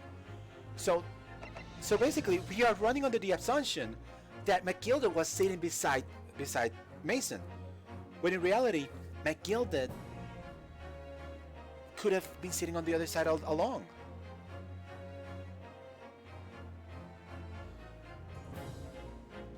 Take that! The passenger in the enclosed cabin that the witnesses on the roof deck failed to see has to have been Mr. Magnus McGilded. But... McGilded? What are you talking about, counsel? That's the name of the defendant! Objection!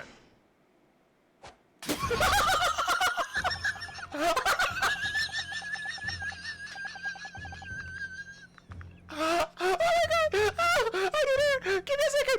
Give me a second! Oh my god! Okay.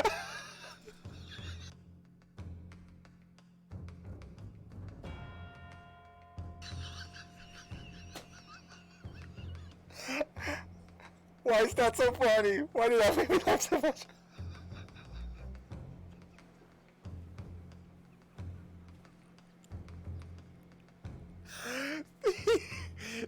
Truly, was that a Symphony of the Night reference? Because I'm pretty sure it was.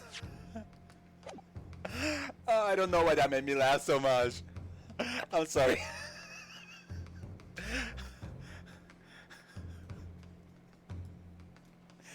I don't know why. I don't know why. That caught me entirely 100% off guard. I don't know why that made me laugh. Oh, I'm tired from work. I'm probably like short. I probably haven't slept all that well either. I don't know. I'm probably loopy and all that stuff. But okay, whatever. Let's continue.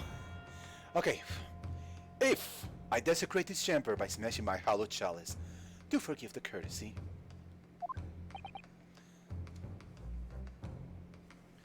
Lord Van Six. Lord Van Six. People talk of those tiny island nations in the Far East as having a learning and culture of their own. But I see they use the terms ill-advisedly. What are you trying to say? Let me explain in terms that even a student of an artless backwater such as yourself might understand. I can't wait to wipe that smug smile off your face because you are absolutely being idiotic.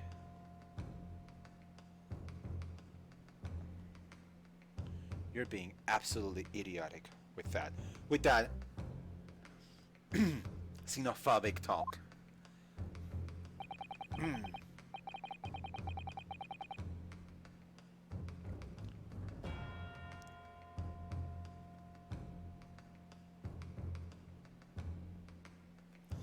When the body scene unfolded, the victim and his assailant were sitting side by side.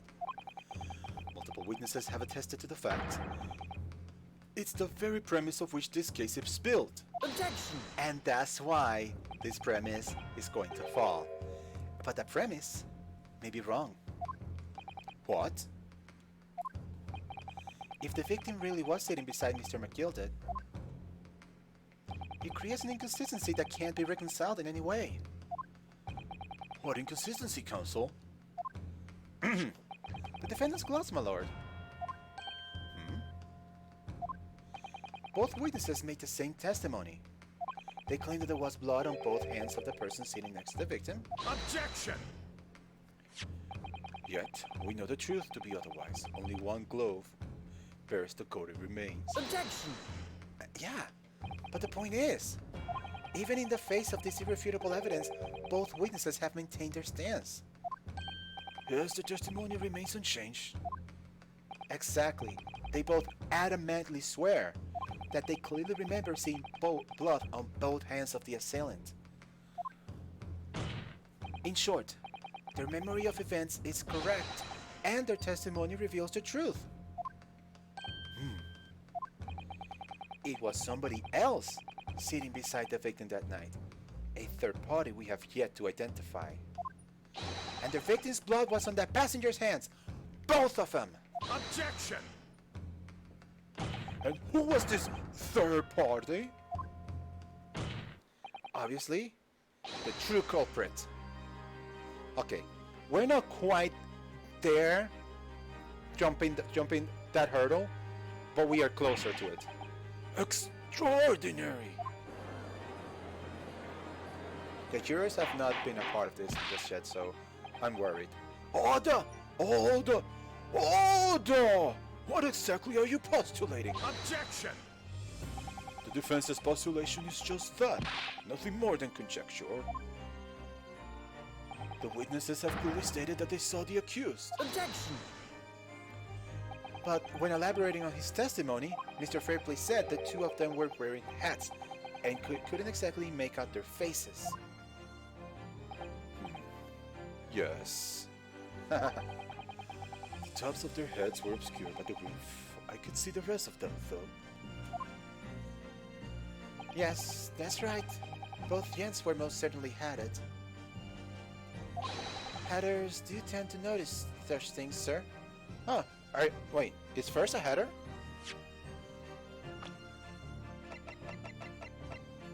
Apprentice milliner who witnesses... Maybe. Maybe, I don't know what a milliner is. Maybe that's a type of hatter. And what particular styles of hat did the two gentlemen sport, Mr. First? I'm afraid I don't remember. And you call yourself a hatter? The style of the hat makes no difference. There was no third passenger in the cabin. You know what? I'm gonna say it does. How can you be so sure? Because if there had been, the accused, Mr. McGilda, would undoubtedly have offered to depose the fact.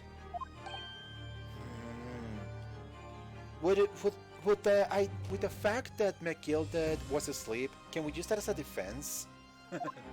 Unless, that is, if you are proposing that even a more preposterous explanation. That the accused failed to even notice the presence of the true culprit in the very cabin in which she traveled. Ah! Unfortunately, that might be the truth. He's right. If there was another person traveling the enclosed cabin of the omnibus, it's inconceivable that McGilda would have been unaware of it. Order!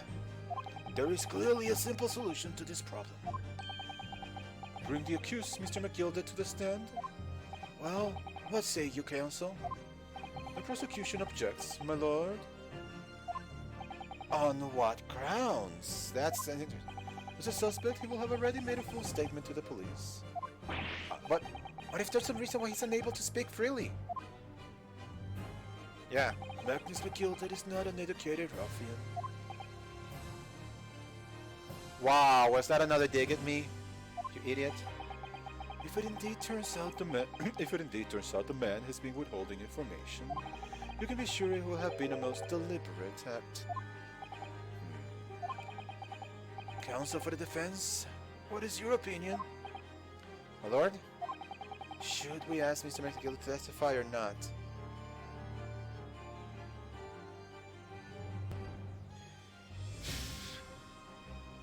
I'm gonna say this, I think we need to hear him. I think we need to hear McGilded. There might be something that we can glean from him. If not, then I made a big mistake, but you know. Alright, yes, we need to hear what he has to say in order to find out the truth. The defense would like to call Mr. McGilda to the stand. In that case, I would like to hear the opinion of the jury. Oh, yes, I'll let you get time to consider this. If you ask me, I think we should hear what McGilda has to say. What is a man? A miserable little pile of secrets.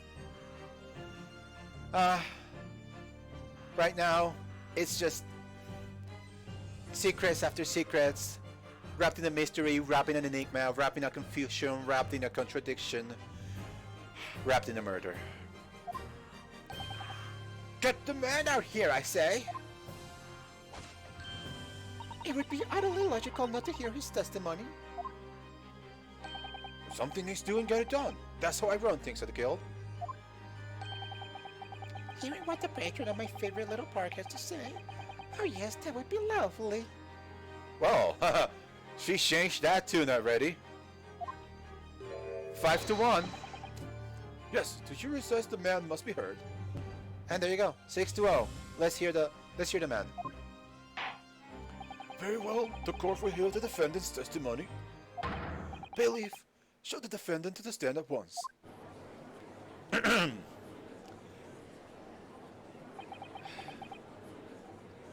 Now, maybe what actually happened that night will finally become clear.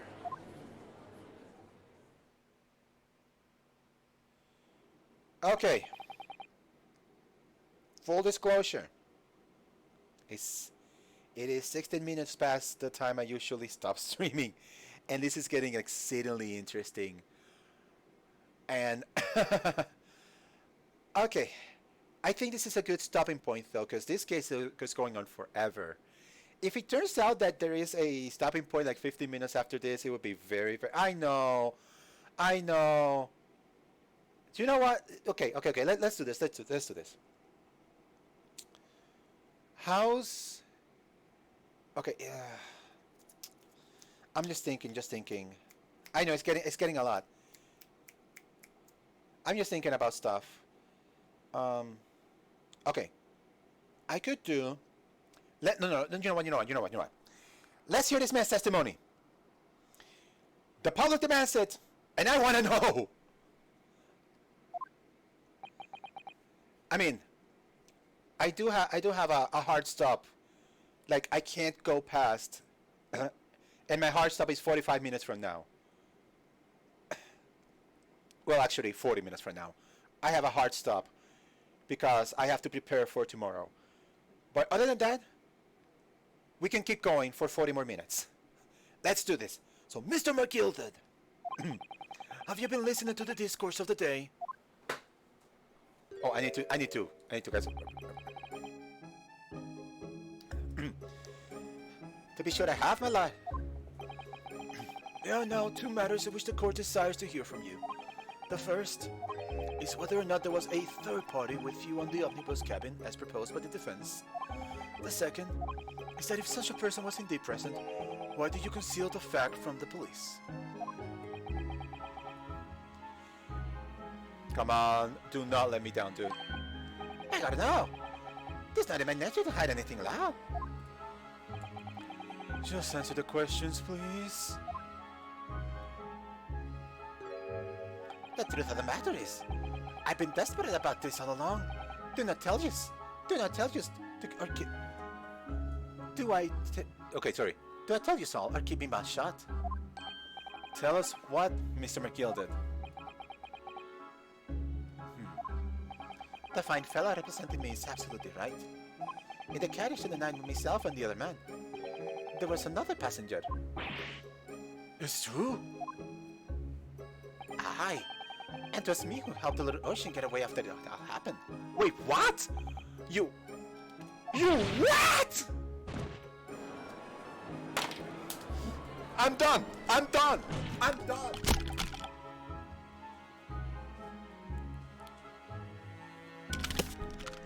Are you insane? Are you certifiably insane? This is the person that killed that guy, and you're telling me right now? Oh my gosh, I'm actually pacing up and down this room. What the hell is wrong with you? What the actual hell is wrong with you? Okay. No, Magnus McGilded. That convenient excuse can't save you now. I'm truly sorry, so I am, Lord Van Six. I sure that we wanted to know why I said nothing when I was taken in by the police. I do be having a very good reason, I assure you. Which was? Wait a minute. Everybody wants to know. Well, the little child was just in the wrong place in the wrong time, and not in any way involved, you see. What? What? If the police had known the real one was there, they'd have assumed she'd done it. They'd have hauled her into this here courtroom, just like myself. And I was just trying to spare her that. Young hearts and young minds are easily damaged, my lord.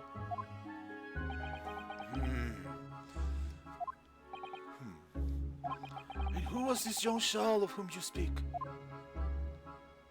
That, I don't know. You don't know? Aye, well, the real thing just happened to be in the carriage that night. I never saw it before or since. Objection! Oh my gosh. We have absolutely no reason to believe this man. The prosecution calls for the witness's statements to be disregarded by the court. You know, I wouldn't be surprised if the Ursula is in here in this courtroom as we speak, listening to the proceedings. What? What was that? Oh, wait. What? What's going on? No, wait, Kane. No. What is going on? Be careful, Mr. Naruhodo. Cover your face. Bailiff, don't let the accused escape. Secure the omnibus. I hear they call an emergency races. Oh my god, didn't I just say just a couple minutes ago? What if there's a break? Bailiff, ensure the defendant is in custody and clear the courtroom. What the hell? We were hurriedly removed from the smoke-filled courtroom by the bailiff, amid scenes of chaos as people stumbled over one another in the desperation to flee the chamber. We had no idea what was happening, and all we knew was that, for the time being at least, the trial was suspended. Oh my freaking gosh! What the actual hell just happened? It's like,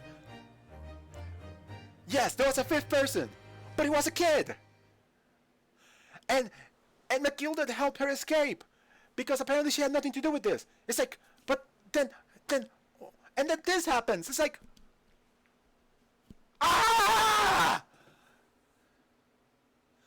Oh, come on! Oh. Okay. So, okay, I'm glad we went a little bit further. Because, oh my gosh, now I just want to play more. But I know that if I play more, I'm just going to keep going till like 10 in the evening. And I seriously cannot do that. I cannot do that. Oh, okay. Okay.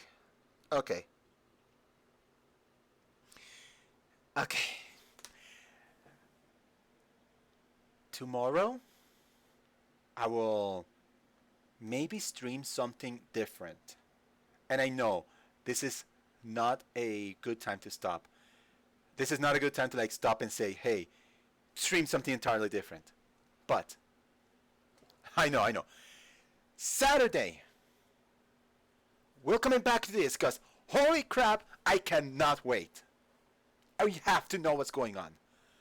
But tomorrow is a different day. Tomorrow is a bit of a personal day. I was thinking of actually not streaming tomorrow, because it's kind of a very personal day. But I might just stream for like 30 minutes or something like that. Just chill, doing something entirely 100 different. Yeah. I will. Okay, it's very personal, and maybe I will not. Maybe I'll go into detail of why it is, or maybe not.